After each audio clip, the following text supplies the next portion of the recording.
ভিডিওটি দেখার আগে সবার কাছে ছোট্ট একটা রিকোয়েস্ট করতে চাই, প্লিজ প্লিজ প্লিজ যারা ভিডিওটি দেখবেন সবাই একটা করে সাবস্ক্রাইব করে দেবেন। আপনাদের ভালোবাসা পেলে এমন ভিডিও আরো উপহার দেব। ভিডিওগুলো বানাতে অনেক কষ্ট হয়, আমি জানি। এই ভিডিওটি অনেক মানুষই দেখবেন, তাই প্লিজ একটা করে সাবস্ক্রাইব করে দেবেন। আর যারা আমাকে ভালোবাসে তারা সবাই একটা করে লাইক দিয়ে দেখিয়ে দিবেন লাভ ইউ অল। তো চলুন আজকের ভিডিওটি শুরু করা যাক। গল্প শুরু করার আগেই বলে দেওয়া হচ্ছে এটি একটি কাল্পনিক গল্প। সো চলুন শুরু করা যাক।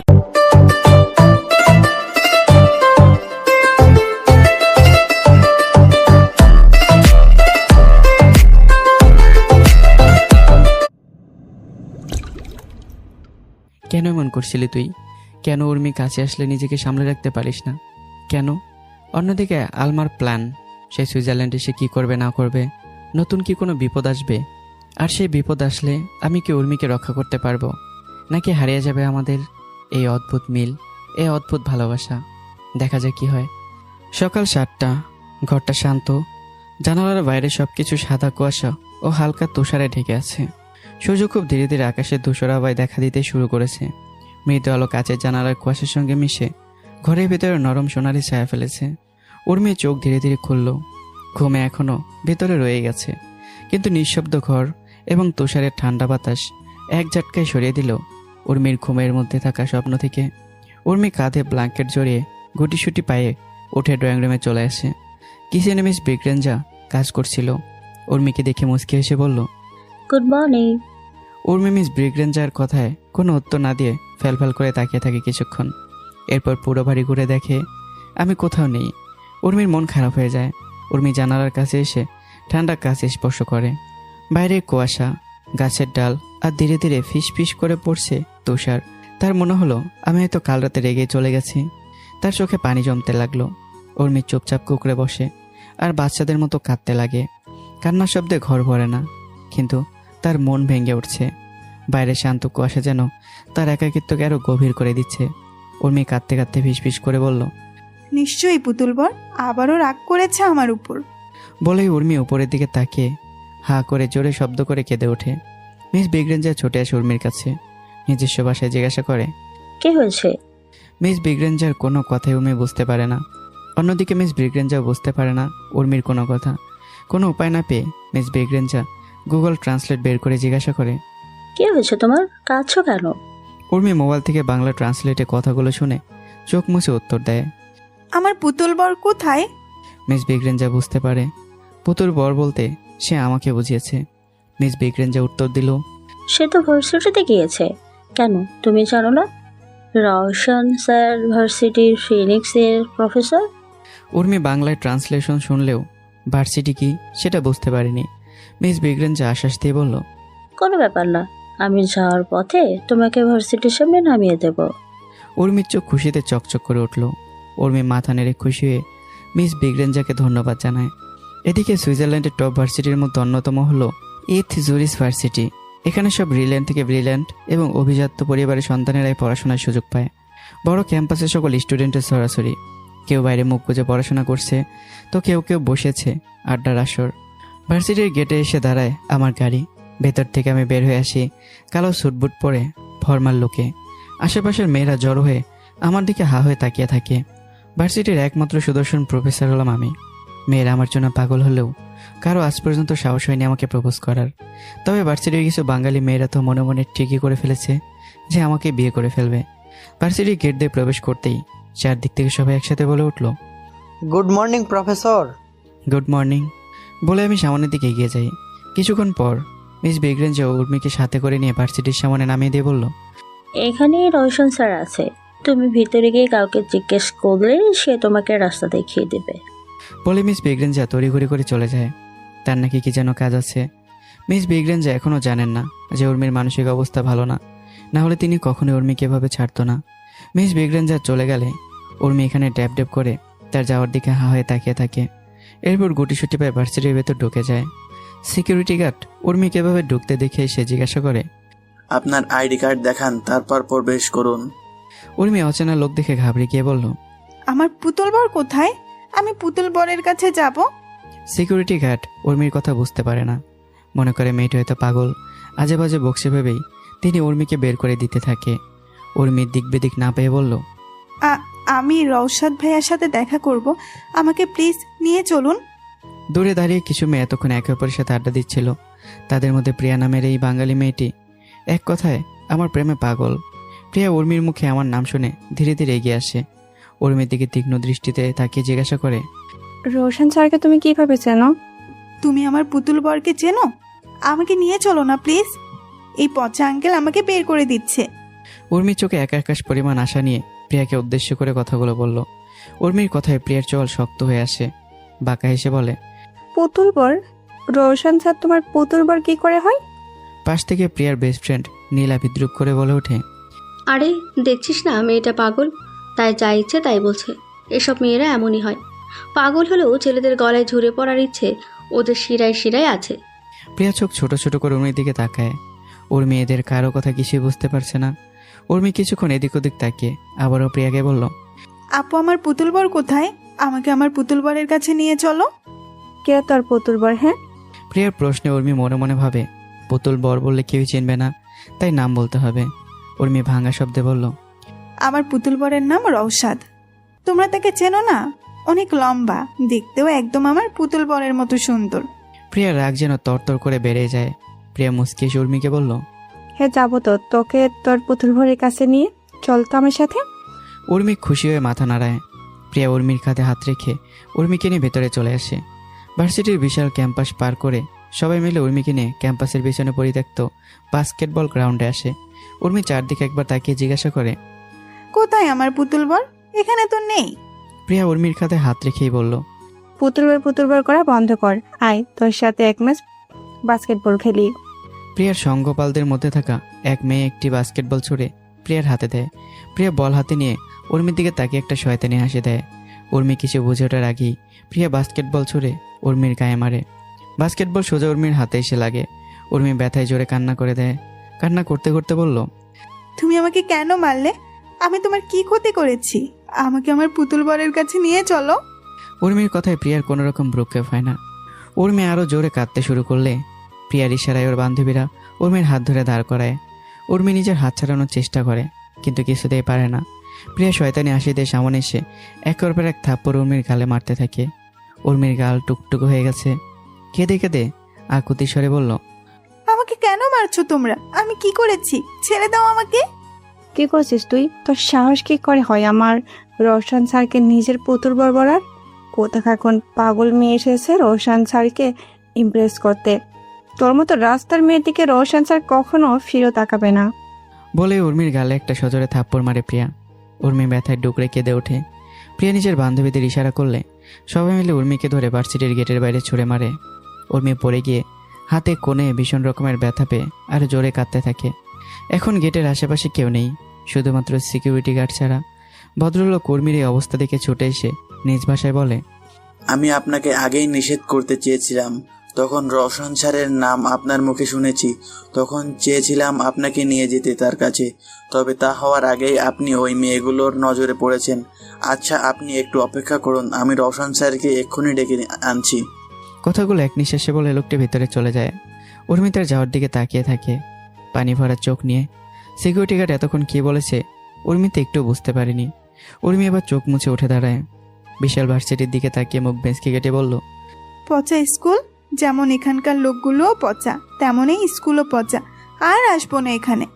বলে উর্মি দৌড় দিয়ে চলে যায়। উর্মি দৌড়ে মেন রাস্তায় চলে আসে।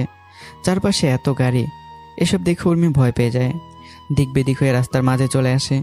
আশেপাশে গাড়ির ড্রাইভাররা জোরে হর্ন বাজাতে থাকে। ইংরেজিতে উর্মিকে কথা শোনাতে শুরু করে। উর্মি তার একটা শব্দ বুঝতে পারে না। তার উপর এত লোক, এত গাড়ির শব্দের জন্য ট্রমাটাইজ হয়ে কান দুটো দিয়ে হাত দিয়ে চেপে ধরে রাস্তার মাঝখানে বসে কাঁদতে শুরু করে। সিকিউরিটি গার্ডের কথা শুনে আমি বুঝতে পারি হয়তো উর্মি এসেছে। আমি চিন্তিত হয়ে তড়িঘড়ি করে সিকিউরিটি গার্ডের সাথে গেটে চলে যাই, কিন্তু সেখানে উর্মি নেই। চারদিকে তাকিয়েও আমি উর্মিকে দেখতে পাই না, পায়ে শুধু নিচে পড়ে থাকা উর্মির পুতুল। সিকিউরিটি গার্ড আমাকে বলল, স্যার, এই মেয়েটা এখনই এখানেই ছিল, এখানে বসে কাঁদছিল। বললাম এখানে অপেক্ষা করতে, হয়তো ওই মেয়েগুলো আবারও মেয়েটাকে নিয়ে গেছে বুলি করার জন্য। কথাটা শুনে আমি স্তব্ধ হয়ে যাই। সিকিউরিটি গার্ডের কলার চেপে জিজ্ঞাসা করি, কোন মেয়েগুলোর কথা বলছেন আপনি? আর আবারও বুলি করতে নিয়ে গেছে মানে? সিকিউরিটি গার্ড একটু ইতস্তত বোধ করে সব কিছু আমাকে খুলে বলে। রাগে আমার হাতের মুঠো শক্ত হয়ে যায়। আমি বড় বড় পা ফেলে ক্লাসের দিকে চলে যাই। প্রিয়া বসে বান্ধবীদের সাথে গল্প করছে। আমি গিয়ে প্রিয়ার সামনে দাঁড়াই। আমাকে দেখে প্রিয়া খুশি হয়ে বলে, স্যার কিছু বলবেন? তোকে আমি পরে দেখে নেব, আগে তুই এটা বল উর্মি কোথায়? উর্মি? এই উর্মি আবার কে? আমি তো কোনো উর্মিকে চিনি না। কথাটা বলার সাথে সাথেই আমি প্রিয়ার গালে কষে থাপ্পড় বসিয়ে দিই। প্রিয়া গালে হাত দিয়ে অবাক হয়ে তাকায়। আশেপাশের সকল স্টুডেন্টরা বিস্ময়ে তাকিয়ে আছে। আমার চোখ লাল রঙের রক্তবর্ণ ধারণ করেছে। প্রিয়া ভয়ে থরথর করে কাঁপছে। থাপ্পড়টা এত জোরে পড়েছে প্রিয়ার মাথা পর্যন্ত ঘুরছে। আই গিয়ে নোয়ার নিউ, বল উর্মি কোথায়? কি করেছিস ওর সাথে? প্রিয়া কাঁপা কণ্ঠে বলে, আমি সত্যি বলছি স্যার, আমি জানতাম না মেয়েটা সত্যি আপনার আত্মীয় হয়। আর এখন মেয়েটা কোথায় সেটা আমি নিজেও জানি না। কথাটা শোনা মাত্র আমি নিজের রাগ সামলাতে পারি না। প্রিয়াকে মারতে যাই, তবে সিকিউরিটি গার্ড এসে আমাকে কোনো মতে আটকে বলল, স্যার এখন এসবের সময় নেই, আপনি মেয়েটাকে আগে খুঁজে বের করুন, না জানি কোথায় আছে। কথাটা শুনে আমি শান্ত হয়ে যাই। প্রিয়াকে বলি, আমি তোকে পরে দেখে নেব, তুই কি করে ইউনিভার্সিটিতে টিকে থাকিস সেটা আমি দেখব। বলে আমি নিজের কোটের হাতা গোটাতে গোটাতে হনন করে বেরিয়ে যাই। প্রিয়া কাঁদতে কাঁদতে ভয় সেখানে দাঁড়িয়ে থাকে। রাস্তাটা শুনশান, আশেপাশে কোনো গাড়ি বা মানুষের সিটে ফোটাও নেই। মেইন রাস্তা থেকে লোকজনের বকা শুনে উর্মি দৌড়ে সেখান থেকে চলে আসে। তবে এখন রাস্তা হারিয়ে ফেলেছে। উর্মি রাস্তায় বসে মুখ হাঁটুতে গুজে কান্না করতে করতে বলল, তুমি কোথায় পুতুল বর? আমাকে নিয়ে যাও এসে, আমার খুব কষ্ট হচ্ছে। কিছুক্ষণ পর উর্মি চোখের পানি মুছে আবারও ছুটতে শুরু করে রাস্তার মাঝ বরাবর। উদ্দেশ্য ঠিক যেভাবে দৌড়ে রাস্তা হারিয়ে ফেলেছে সেভাবে রাস্তা খুঁজে পাবে। উর্মির অবুঝ মাথায় এই বুদ্ধিটাই খেলেছে। হঠাৎ শুনশান রাস্তার বুক ছেড়ে একটি গাড়ি হাই স্পিডে আসতে থাকে। একটু হলেই উর্মি গাড়ির সাথে অ্যাক্সিডেন্ট করত। তবে কোনো মতে লাফ দিয়ে রাস্তার পাশে মুখ থুবড়ে পড়ে উর্মি। এবার পড়ে গিয়ে উর্মি আরও ব্যথা পায়। উর্মি ফুঁপিয়ে কাঁদতে কাঁদতে নিজের হাত পা দেখতে থাকে। সব জায়গায় রক্ত জমে আছে। গাড়ির ভেতর বসে আছে একটি সুদর্শন পুরুষ, দেখে বোঝা যাচ্ছে বাংলাদেশি। গাড়ির ভেতরে বসে থাকা ছেলেটি বিরক্ত হয়ে নিজের ব্রিফকেস থেকে কিছু টাকা নিয়ে বের হয়। বিদেশের রাস্তায় এটা কমন বিষয়, গাড়ির সামনে সে অ্যাক্সিডেন্টের অভিনয় করে টাকা দাবি করা। ছেলেটি মনে করে এই মেয়েটিও টাকা দাবি করতে এগুলো করেছে, তাই টাকাগুলো উর্মির দিকে ছুঁড়ে মারে। হঠাৎ নিজের পাশে এতগুলো টাকা পড়তে দেখে উর্মি অবাক হয়ে যায়। মাথা নিচু করে এক এক করে টাকাগুলো সুন্দর করে গুছিয়ে নিয়ে গুটিসুটি পায়ে ছেলেটার দিকে এগিয়ে আসে। উর্মি অচেনা লোক দেখে বেশ ভয় পাচ্ছে। জামার কোণ শক্ত করে ধরে মনে সাহস জুগিয়ে টাকাগুলো ছেলেটার দিকে এগিয়ে দিয়ে বলল, আঙ্কেল, তোমার টাকাগুলো পড়ে গিয়েছে, এই নাও তোমার টাকা। ছেলেটি এতক্ষণে সানগ্লাস পরে গাড়িতে হেলান দিয়ে অন্যদিকে মুখ করেছিল, কিন্তু উর্মির মুখে আঙ্কেল ডাক শুনে ছেলেটির নাক মুখ কুঁচকে উর্মির দিকে তাকিয়ে থ হয়ে যায়। উর্মির ডাগর ডাগর চোখ নিয়ে তাকিয়ে আছে ছেলেটির দিকে, চোখে পানি টলমল করছে। ছেলেটি উর্মির দিকে তাকিয়ে একটা ঢোক গেলে শক্ত গলায় জিজ্ঞাসা করে, ইউ স্টুপিড গার্ল, কোন দিক থেকে আমাকে আঙ্কেল মনে হয় তোমার? উর্মি চুপচাপ টাকাগুলো ছেলেটির গাড়ির উপরে রেখে দিয়ে বলল, বাবা বলেছে অন্যের টাকা নেওয়া একদমই উচিত না, পচা মানুষেরা অন্যের টাকা চুরি করে। দেখো, আমি তোমার টাকা তোমাকে ফিরিয়ে দিয়েছি আঙ্কেল, বলো আমি ভালো মানুষ না? উর্মির এমন কথা শুনে ছেলেটি বুঝতে পারে যে মেয়েটি মানসিক ভারসাম্যহীন। ছেলেটি একটা দীর্ঘ শ্বাস ফেলে উর্মির গাল টেনে বলে, তোমার বাড়ি কোথায় আর মা বাবা কোথায়? উর্মি এবার ফুপিয়ে কেঁদে উঠে বলে, আমি জানি না বাড়ি কোথায়, রাস্তা হারিয়ে ফেলেছি। তুমি আমাকে আমার পুতুল বরের কাছে নিয়ে চলো প্লিজ। যদি আমাকে আমার পুতুল বরের কাছে নিয়ে যাও তাহলে তোমাকে আমি চকলেট কিনে দেব, পিঙ্কি, প্রমিস। উর্মির কথা শুনে ছেলেটি হেসে দেয় আর উর্মিকে বলে, ঠিক আছে নিয়ে যাব, তবে এই পুতুল বরকে? উর্মি প্রশ্নের উত্তর না দিয়ে চুপচাপ তাকিয়ে থাকে। সুইজারল্যান্ডের রাস্তাটা অন্যরকম নিস্তব্ধ। শহরের আলোয় ঢাকা আকাশের নিচে একদল মানুষ ছুটে বেড়াচ্ছে। আমি, সেজেল, জায়েদ আর ক্যাসপার, সবার মুখে ক্লান্তি, কিন্তু চোখে আছে একটাই লক্ষ্য, উর্মিকে খুঁজে বের করা। আমি গাড়ির স্ট্রিং চেপে ধরে বসে আছি, মৃত্যুর মতো নীরবে নিঃশ্বাস নিচ্ছি, গলা শুকনো, আর মনে শুধু একটাই প্রশ্ন ঘুরছে বারবার, উর্মি এখন কোথায়, কিভাবে আছে? সেজেল পাশে বসে শান্তভাবে বলল, রওশন, আমাদের পুলিশের সাহায্য নেওয়া উচিত, এখন সময় নষ্ট করলে বিপদ হতে পারে। সব কিছুর জন্য আমি দায়ী। আমি নিজের দায়িত্ব ঠিকভাবে পালন করতে পারিনি। উর্মি যদি আজ কিছু হয়ে যায় আমি বাঁচব না। গাড়ির পেছনে জায়েদ চুপচাপ বসে আছে, গলায় রাগ মেশানো। ভাই, এভাবে নিজেকে দোষ দিস না, উর্মি হারিয়ে গেছে, এটা আমাদের সবার দোষ। এখন এসব বলে লাভ নেই, আর সময়ও নেই, আমাদেরকে উর্মিকে খুঁজতে হবে। আমি সঙ্গে সঙ্গে গাড়ি ঘুরিয়ে নিই। রাস্তার আলোয় আমার চোখ ঝলসে ওঠে, যেন সেখানে আগুন জ্বলছে। সেজল এবার নরম গলায় বলল, রোশন, কাম ডাউন। ওকে আমরা খুঁজে পাবো, কিন্তু তুই ভেঙে পড়লে কি করে চলবে? ও একা আছে, ভয় পেয়েছে, ঠান্ডায় কাঁপছে হয়তো। আমার উর্মি কাঁদলে আমার বুকে অসহ্য যন্ত্রণা হয়। আমি সহ্য করতে পারছি না আর। হঠাৎ আমার চোখে জল চলে আসে। মুখ ফিরে নেই যাতে কেউ না দেখে। গাড়ির জানালার প্রতিফলিত হয় আমার মুখে, ক্লান্ত, ব্যথিত, আর ভেতরে হাজার অপরাধবোধ জর্জরিত এক মানুষ। আমি কিছু বলি না, শুধু ঠান্ডা বাতাসে আমার নিঃশ্বাস মিশে যায়। গাড়ি হাইওয়ে পাড়িয়ে পাহাড়ি রাস্তা ধরে এগিয়ে যায়। নিচে তুষারের চাদর, ওপরে কালো আকাশে ভাসমান চাঁদ। আমি বেপরোয়া হয়ে গাড়ি চালাচ্ছি। উদ্দেশ্য পুলিশ স্টেশনে যাওয়া। রাত 11:30। Switzerland, Geneva police station. বাইরে টানা তুষারপাত। আমি ঠান্ডায় জমে যাওয়া দুহাত কোটের ভেতর ঢুকে গাড়ি থেকে বের হই। এরপর 4 জন মিলে একসাথে পুলিশ স্টেশনে ঢুকি। পুলিশ স্টেশনে ঢুকতেই আমি অবাক হয়ে যাই। কিছু বুঝে ওঠার আগেই উর্মি এসে আমার কোলে ঝাঁপিয়ে পড়ে। উর্মিকে পেয়ে আমার দেহে যেন প্রাণ ফিরে আসে। উর্মি শক্ত করে আমার গলা জড়িয়ে ধরে কান্না করে মৃদুস্বরে বলল, তুমি কোথায় ছিলে পুতুল বর? জানো ওই পচা আপুগুলো আমাকে অনেক মেরেছে, অনেক পচা পচা কথাও বলেছে। চিন্তা করিস না পুতুল পরি, আমি এসে গেছি। এখন কেউ তোকে আঘাত করার সাহস দেখালে আমি তাকে পৃথিবী থেকে আউট করে দেব। পিছনে ধরে সেজেল, জায়েদ ও ক্যাসপার মুচকি হাসলো। আমার এত নরম পার্সোনালিটি ওরা এর আগে কখনোই দেখেনি। তবে আমার এই নরম পার্সোনালিটি শুধুমাত্র উর্মির জন্যই বরাদ্দ করা ভেবেই 3 জন মুচকি এসে দেয়। পুলিশ স্টেশনের চারদিকটা চুপচাপ। আমি উর্মিকে এখনও জাপটে ধরে জড়ে আছি, যেন ছেড়ে দিলে উর্মিকে কেউ আলাদা করে দেবে। সামনে দাঁড়িয়ে তীক্ষ্ণ দৃষ্টিতে তাকিয়ে আছে এক ছেলে। ছেলেটি ধীরে ধীরে এগিয়ে আসে। আমি কিছুটা অবাক হয়ে তাকাই। উর্মি আমার দিকে তাকিয়ে বলে, পুতুল বর, এই আঙ্কেলটাই আমাকে পুলিশ রাস্তা চিনিয়ে নিয়ে এসেছে। জানো, আমি রাস্তা হারিয়ে ফেলেছিলাম। আমি এবার হাসি মুখে ছেলেটির দিকে তাকিয়ে কৃতজ্ঞতা প্রকাশ করি। ছেলেটি এখনও তীক্ষ্ণ দৃষ্টি নিয়ে আমাকে পর্যবেক্ষণ করছে। হাতে গিয়ে হ্যান্ডশেপের ভঙ্গিতে বলল, মুরাদ, মুরাদ জায়ান আমার নাম, তবে আপনি আমাকে এমজি বলেই ডাকতে পারেন। আমি এবার হাতে গিয়ে হ্যান্ডশেপ করলাম। রওশন শেহনাজ, আপনি আমাকে রওশন বলে ডাকতে পারেন। আর ধন্যবাদ উর্মিকে বাঁচানোর জন্য। ধন্যবাদ দেওয়ার কি আছে, এটা তো আমার কর্তব্য ছিল। আর এতটুকুতেই আপনি এত ভেঙে পড়লে চলবে? সামনে হয়তো আরো বড় কিছু অপেক্ষা করছে। কথাগুলো রহস্যময় হাসি এসেই বলল এমজি। আমি চোখ ছোট ছোট করে অবাক হয়ে বললাম, মানে আপনি কি বলতে চাইছেন? না, তেমন কিছু না, আমি তো জাস্ট ফান করছিলাম, আপনি তো সিরিয়াসলি নিয়ে নিলেন। বলে এমজি উর্মির গালের দিকে হাত বাড়ায়। উদ্দেশ্য উর্মির গাল টেনে আদর করবে, কিন্তু তার আগেই আমি উর্মিকে অ্যাসকা টান দিয়ে নিজের পিছনে নিয়ে যাই। আমার ওয়াইফকে কেউ টাচ করুক সেটা আমার একদমই পছন্দ না। ওয়াইফ? এইটুকু মেয়ে আপনার ওয়াইফ? হ্যাঁ, any problem? No no no no no problem, আমি তো জাস্ট এমনি জিজ্ঞেস করছিলাম। আমার কাছে এমজির ব্যবহার ঠিক লাগছে না, বিশেষ করে উর্মির গাল ধরে টানতে যাওয়ায় আমার খুব রাগ হচ্ছে। আমি আর এক মুহূর্ত দেরি না করে উর্মিকে নিয়ে বেরিয়ে যাই। পেছন পেছন জায়েদ এবং ক্যাসপার যেতে গিয়েও থেমে যায়। এটা দেখে যে সেজেল এখন একইভাবে দাঁড়িয়ে আছে হা করে এমজির দিকে তাকিয়ে। সেজলকে এভাবে তাকিয়ে থাকতে দেখে জায়েদ বেশ কিছুটা অবাক হয়ে সামনে তাকালে এমজিকে দেখে। জায়েদ থ হয়ে যায়। ক্যাসপার হা হয়ে একবার এমজিকে দেখছে, আরেকবার সেজেলকে দেখছে। এমজি আমার যাওয়ার দিকে তাকিয়ে বাঁকা হাসে। তখনই নজর আসে সেজেল ওর দিকে তাকিয়ে আছে। এমজি সেজেলের দিকে তাকিয়ে একটা মুচকি হাসি দিয়ে এক প্যাক পা করে এগোতে থাকে। সেজেল অবাক হয়ে যায়, সাথে খুশি হয়, কারণ প্রথম দেখে এমজিকে সেজেলের মনে ধরেছে। এমজি সেজেলের সামনে এসে দাঁড়ালে জায়েদ রাগে কটমট করে সেজেলকে টেনে নিজের পেছনে লুকিয়ে ফেলে। এরপর অগ্নিচক্ষু নিয়ে এমজির দিকে তাকায়। এমজি একটা বিদ্রুপ হাসি দিয়ে বলল, আও, এখানে দেখছি সবাই অনেক পসেসিভ পার্টনার, সবাই আমাকে নিয়ে জেলাস হচ্ছে। I like it.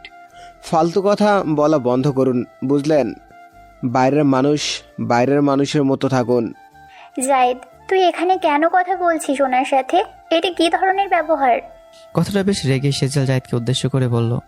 জায়েদ কোনো কথা না বলে সেজেলের হাত ধরে হ্যাসকা টান দিয়ে নিয়ে যেতে শুরু করে। সেজেল পিছন ফিরে এমজির দিকে তাকায়। এমজি সেজেলকে উদ্দেশ্য করে মুচকি আসে। ক্যাসপার এবার মুখ ভেঁচকি দিয়ে এমজিকে উদ্দেশ্য করে বলল, ইউ মাথা মোটা হাদারাম, কবার ভর্তি। আমার বান্ধবী লতিতার থেকে ডিস্টেন্স মেইনটেইন করে চলবে। বলেই মুখ বাঁকিয়ে সেখান থেকে চলে যায়। এমজি ওখানে দাঁড়িয়ে সবার যাওয়ার দিকে তাকিয়ে থাকে আর মনে মনে ভাবে, খেলা তো সবে জমে উঠেছে, এখনো অনেক কিছু বাকি। পুরো শেহনাজ পরিবারকে খাস্ত না করে আমি ছাড়বো না। রাত 12:30 আমি উর্মিকে নিয়ে বাড়ি পৌঁছে উর্মির হাতে পায়ে ওষুধ লাগিয়ে দিতে থাকি। উর্মি ফুপিয়ে ফুপিয়ে কান্না করতে করতে বলল, ওই পচা আপুগুলো এসব করেছে। আমি উর্মির ব্যথা জায়গায় ফু দিয়ে দিই। আমার বুকটা যেন হাহাকার করছে। এই আঘাতগুলো দেখে আমার রাগও হচ্ছে। কাল ভার্সিটিতে গিয়ে প্রিয়াসহ বাকিদের ব্যবস্থা করব। উর্মি আমাকে জিজ্ঞাসা করে, আচ্ছা পুতুল বর, তুমি ওই আঙ্কেলকে ওভাবে বকা কেন দিলে? ওই আঙ্কেল তো ভালো মানুষ। এমজির কথা মনে পড়তেই আমার রাগ যেন মাথায় চেপে বসে। আমি রাগ সংযত করে উর্মিকে উদ্দেশ্য করে বললাম, ওই আঙ্কেলের সাথে তুই আর কথা বলবি না। ওই আঙ্কেল ভালো না, পচা, বুঝলি? কেন, কি পচা কাজ করেছে ওই আঙ্কেলটা? উর্মির প্রশ্নে আমি কি বলবো ভেবেই পাই না। কিছুক্ষণ ভেবে বললাম, ওই আঙ্কেল পচা, কারণ আঙ্কেলটা আমার থেকে তোকে আলাদা করতে চায়, তোকে আমার থেকে কেড়ে নিতে চায়। উর্মির মুখের ভাবভঙ্গি মুহূর্তে পরিবর্তন হয়ে যায়। উর্মির মুখ রাগে শক্ত হয়ে আসে, দাঁত চেপে বলে, তাহলে ওই আঙ্কেলকে আমি প্রাণে মেরে দেব। তোমাকে আমার কাছ থেকে যে আলাদা করতে চাইবে তাকেই আমি শেষ করে দেব। আমি কিছুটা অবাক হয়ে উর্মির দিকে তাকাই। উর্মির এমন রূপ আমি এই প্রথমবার দেখছি। পরক্ষণেই হেসে উর্মিকে বললাম, পাগলি একটা, চিন্তা করিস না, তোকে আমার থেকে কেউ আলাদা করতে পারবে না। এখন তাড়াতাড়ি ঘুমিয়ে যা, কাল তোকে ডক্টরের কাছে যেতে হবে। বলে আমি উঠে চলে যাওয়ার জন্য পা বাড়াই। তবে পিছন থেকে উর্মি এসে আমাকে শক্ত করে জড়িয়ে ধরে। আমি কিছুটা অবাক হয়ে যাই। উর্মি মৃদু স্বরে বলল, পুতুল বর, আজকে আমার সাথে থেকে যাও, আমার অনেক ভয় করছে। আমি উর্মির হাত ছাড়িয়ে মৃদু হেসে উর্মির দিকে তাকিয়ে কিছু বলতে যাব, তার আগে উর্মি নিজের পা দুটো উঁচু করে আমার গলা জড়িয়ে ঠোঁটে চুম্বন করে বলে, এবার তুমি আমার সাথে থাকবে তো? আমি বিস্ময়ের হাত নিয়ে নিজের ঠোঁটে স্পর্শ করে উর্মির দিকে তাকাই। উর্মি মুচকি এসে দাঁড়ায়। আমি একটা উর্মিকে নিজের সাথে মিশিয়ে নেই। উর্মির মুখে পড়া চুলগুলো হাত দিয়ে অগোছালোভাবে সরিয়ে দিয়ে ফিসফিস করে বলি, পুতুল পরি, আর একটা কিস দিবি? হ্যাঁ। উর্মির সম্মতি পেতেই আমি আর অন্য কোনো কিছু না ভেবেই উর্মিকে পাশে দেয়ালের সাথে চেপে ধরে ঠোঁটে ঠোঁট মিশিয়ে দিই। আমি গভীরভাবে উর্মিকে চুম্বন করতে থাকি। উর্মি চুপচাপ আমার কাজে সাড়া দেয়। আমি পাগলের মতো উর্মির ঠোঁটে গাঢ়ভাবে চুমু খেতে শুরু করি। পুরো রুম নিস্তব্ধ, শোনা যাচ্ছে শুধু দুজনের ভারী নিঃশ্বাসের শব্দ। আমি ধীরে ধীরে উর্মির কোমর দুহাত দিয়ে ধরে উঁচু করে গলায় মুখ ডুবিয়ে দিই। আমার এই শীতল ছোঁয়া পেতেই উর্মি কেঁপে ওঠে। ওর মুখ দিয়ে সংবেদনশীল শব্দ বেরিয়ে আসে। তাতে যেন আমার উন্মাদনা আরো দ্বিগুণ বেড়ে যায়।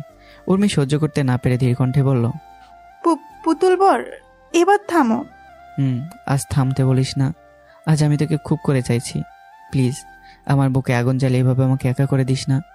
কথাগুলো আমি ফিসফিস করে উর্মির কানের কাছে গিয়ে বললাম, আর কানে ললিতে আলতে করে একটা বাইট করলাম। উর্মি চুপচাপ আমার উন্মাদনাকে সহ্য করছে। আমি এবার উর্মিকে কোলে তোলে বিছানায় নিয়ে শুয়ে দিই। নিজের শার্টের বোতাম একে একে খুলতে শুরু করি। ভয়ে উর্মি বড় বড় শ্বাস ফেলছে।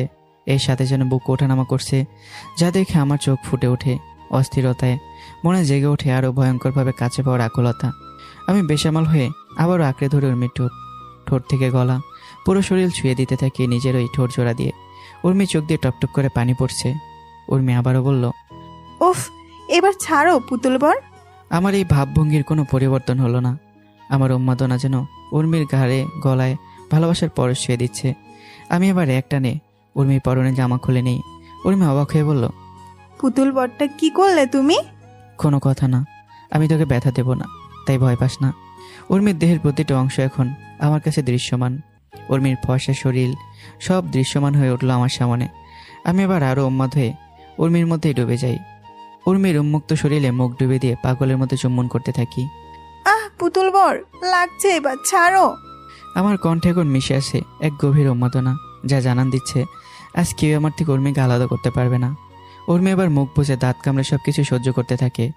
তবে আমার উত্তেজনা যেন ধীরে ধীরে বেড়েই চলেছে। আমি নিজের ভালোবাসার পরশে শুয়ে দিচ্ছি উর্মির শরীরের প্রতিটা অংশ। উর্মি নিজের অজান্তেই তার মুখ দিয়ে শব্দ করতে থাকে। পুরো রাত নিস্তব্ধ হয়ে যায়। আমি এবার পুরোপুরি উর্মিকে নিজের করে নিই। ভালোবাসার সাগরে ডুবে যায় দুজনেই। রাতের শেষ প্রহর পেরিয়ে সকাল যখন জানালার পর্দা ছুঁয়ে ঘরে ঢুকছে, তখন আমি বসে আসছি উর্মির পাশে। চোখে নিদ্রাহীন ক্লান্তি, বুকের ভেতর যেন কোনো ভারী পাথর চেপে আছে। বিছানায় নিথর হয়ে পড়ে আছে উর্মি, আর নিঃশ্বাস চলছে ধীরে ধীরে, কিন্তু মুখটা তার ফ্যাকাশে। চুলের গোছা কপালের উপর পড়ে আছে। আমি বারবার উর্মির মুখে হাত রাখছি, কোনো সাড়া পেলে একটু স্বস্তি পাই, কিন্তু না, উর্মি তখনও জ্ঞান হারানো অবস্থায়। হঠাৎ বুকের ভেতরটা কেঁপে ওঠে আমার। ভয়, অনুশোচনা আর অপরাধবোধ মিলেমিশে এক ভয়ঙ্কর অস্থিরতা তৈরি করেছে। কাপা হাতে ফোন তুলে নেই, দ্রুত নম্বর ডায়াল করে কল করি। একটা দীর্ঘ শ্বাস ফেলে ফোনটা নামিয়ে রাখি। উর্মির পাশে বসে উর্মির খেয়াল রাখতে শুরু করি। দরজায় বেলের শব্দে চমকে উঠি। দ্রুত দরজা খুলে দিই। সামনে দাঁড়িয়ে ডক্টর এলিনা রহমান, মাঝবয়সী এক নারী, চোখে ঠান্ডা দৃষ্টি, কিন্তু মুখে এক ধরনের সংযত কঠোরতা। আমি তাকে কল করেছিলাম। ভেতরে ঢুকে সরাসরি উর্মির পাশে গিয়ে তিনি বসেন, পরীক্ষা করতে থাকেন।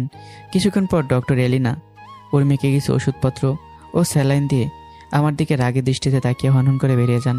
দরজা বন্ধ হওয়ার শব্দটা ঘরের নিস্তবতার ভেতরে গেঁথে থাকে। আমি ধীরে ধীরে উর্মির পাশে এসে বসি। আমার চোখে জল জমে গেছে। মৃদু স্বরে বললাম, পুতুল পরি, আমি খুব পচা, তাই না? আমি তোকে কষ্ট দিতে চাইনি, বিশ্বাস কর। উর্মির মুখে তখনও ঘুমের ছায়া, ঠোঁটের কোণে হালকা কাঁপন। বাইরে জানালার কাছে তুষার জমেছে। টুপটাপ শব্দে যেন প্রতিটি ফোঁটায় আমার অনুতাপ ঝরে পড়ছে। উর্মি হালকা করে নিঃশ্বাস ফেলে, চোখ একটু মেলে চারপাশে দেখার চেষ্টা করে যে শরীর এখনো দুর্বল, হাত পা কমজোরি, কিন্তু চোখে ধীরে ধীরে জীবন ফিরে আসে। আমি মনে মনে ভাবি, এখন হয়তো উর্মি আমাকে দেখলে ভয় পাবে, তাই উর্মি যেন ভয় না পায় সেজন্য আমি কোনো কথা না বলে রুম থেকে বের হয়ে যাই। উর্মি পিট পিট করে চোখ মেলে আমার যাওয়ার দিকে তাকিয়ে থাকে। আমাকে এভাবে যেতে দেখে উর্মি হাতে ভর দিয়ে উঠে বসে, আবারও ফুপিয়ে কেঁদে উঠে। ফুপিয়ে কাঁদতে কাঁদতে বলে, পুতুল বর আবারও আমার উপরে রাগ করেছে, কিন্তু এবার তো আমি পুতুল বরকে আটকাইনি, তাহলে রাগ কেন করলো? উর্মি নিজের চোখের পানি মুছে নেয়। রাগে কটমট করে ধীরে ধীরে বেড থেকে উঠে ওয়াশরুমে চলে যায়। কিছুক্ষণ পর আমি আজ মিস বিগ্রেঞ্জাকে আসতে নিষেধ করেছি আর নিজে উর্মির জন্য রান্না করছি। তখন উর্মি গুটিসুটি পায় সেখানে আসে। আমি এক নজরে উর্মির দিকে তাকাই। উর্মি খুশি হয়ে মুচকে আসে, তবে আমি সাথে সাথে নিজের চোখ ফিরিয়ে নেই। উর্মির দিকে তাকানোর সাহসী হচ্ছে না। আমার মুখ গম্ভীর করে নিজের মতো করে রান্না করতে থাকি। এবার এটা দেখে উর্মি মন খারাপ করে সোফায় বসে যায়। আমার দিকে এক নজরে ফ্যালফ্যাল করে তাকিয়ে থাকে, কিন্তু আমি মন দিয়ে নিজের কাজ করেই যাচ্ছি। একবার উর্মির দিকে তাকাচ্ছি না।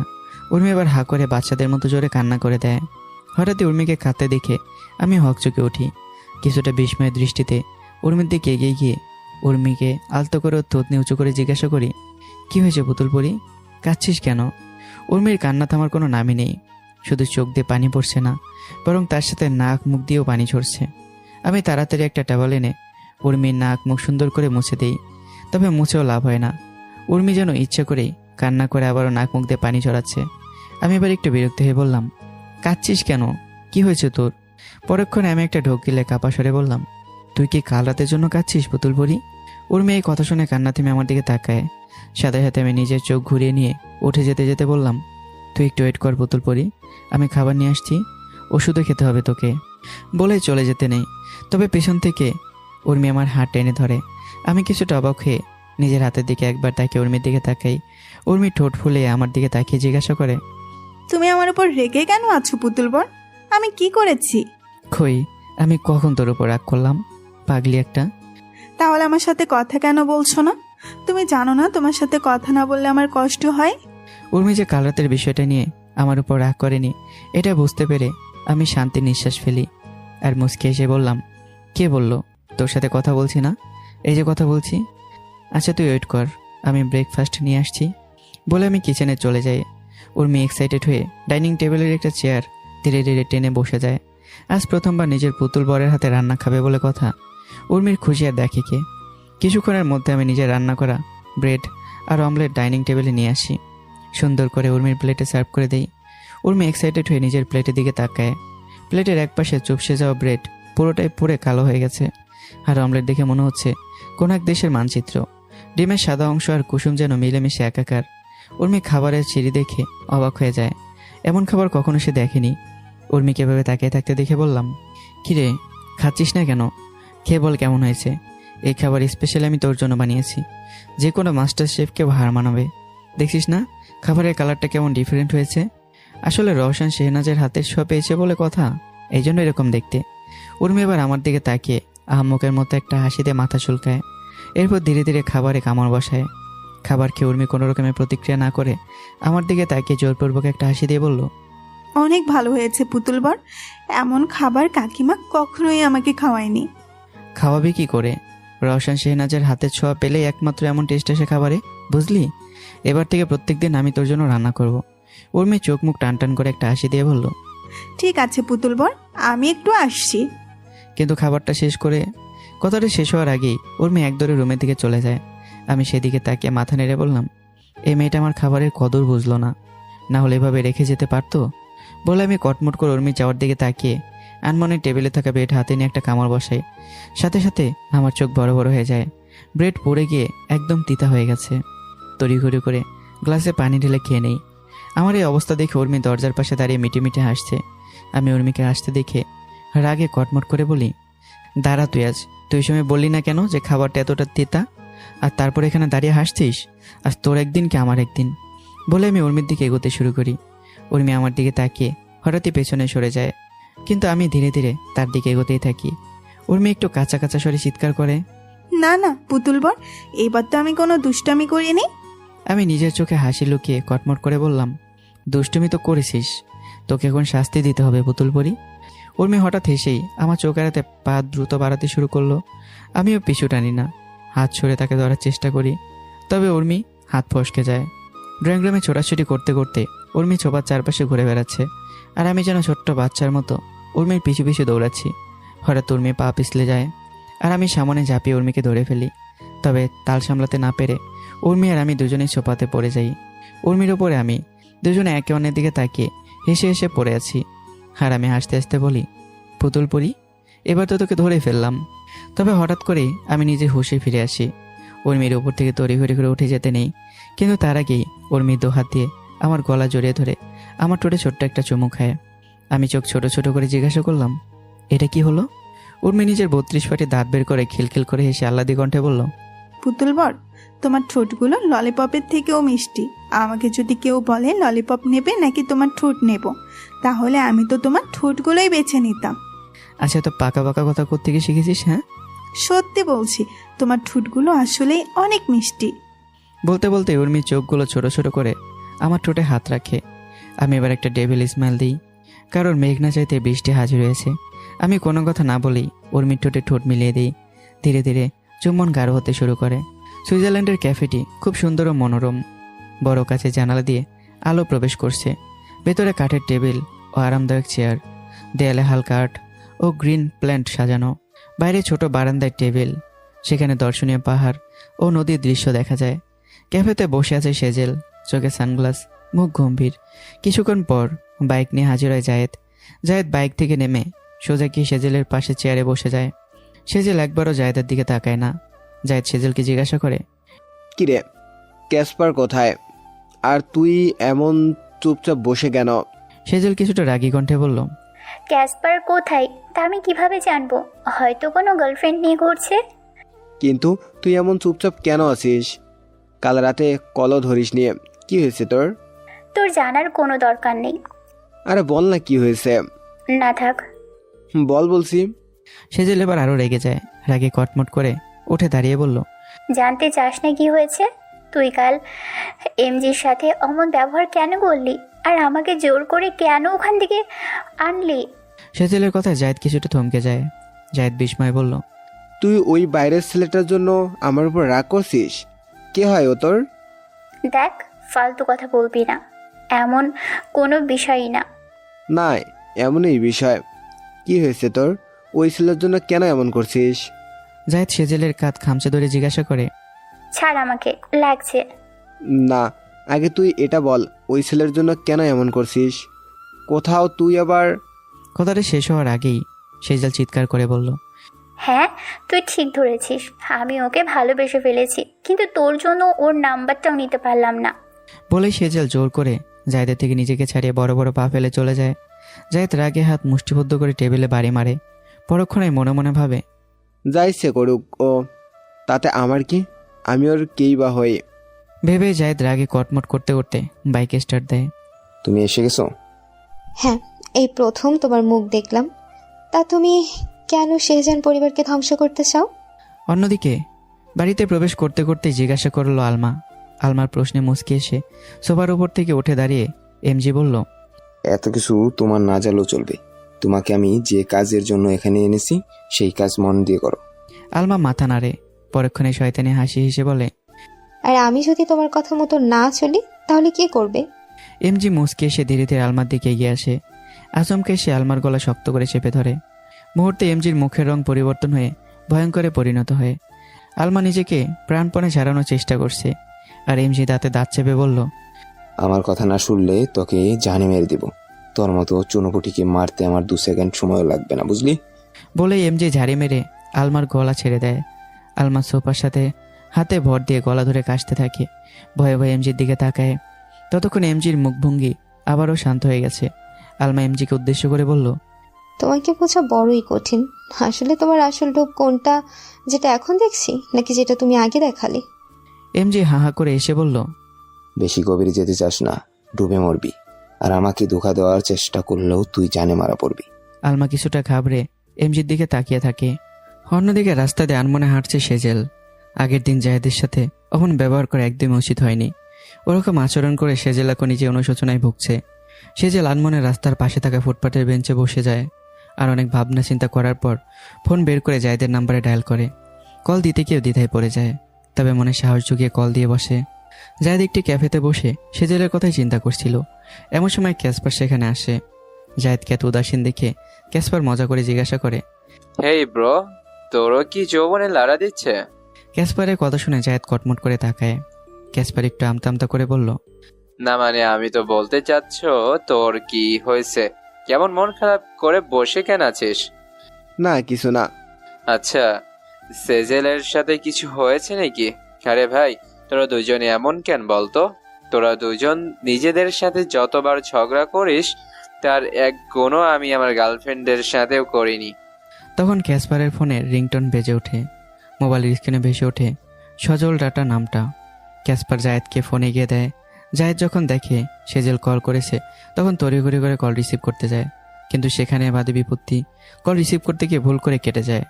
কল কেটে যেতেই সেজেল রাগে কটমট করে বলে ওঠে, শালা, আমি নিজে থেকে কল দিলাম তাও ধরলো না। আমি আর কোনো দিনও ওর সাথে কথা বলবো না।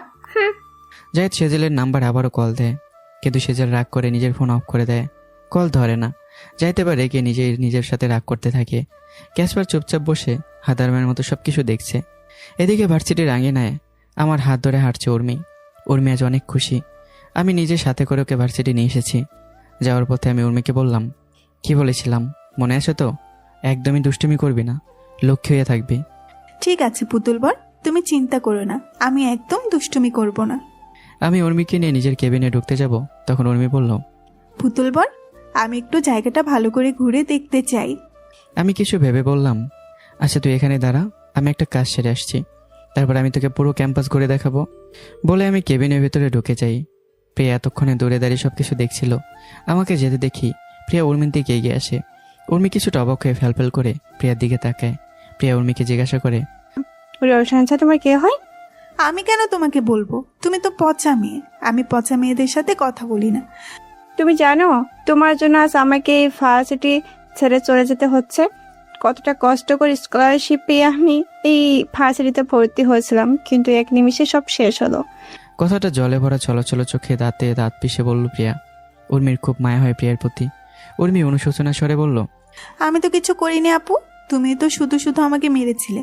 কেন মেরেছিলে বলো? আমি কি করেছিলাম তোমার?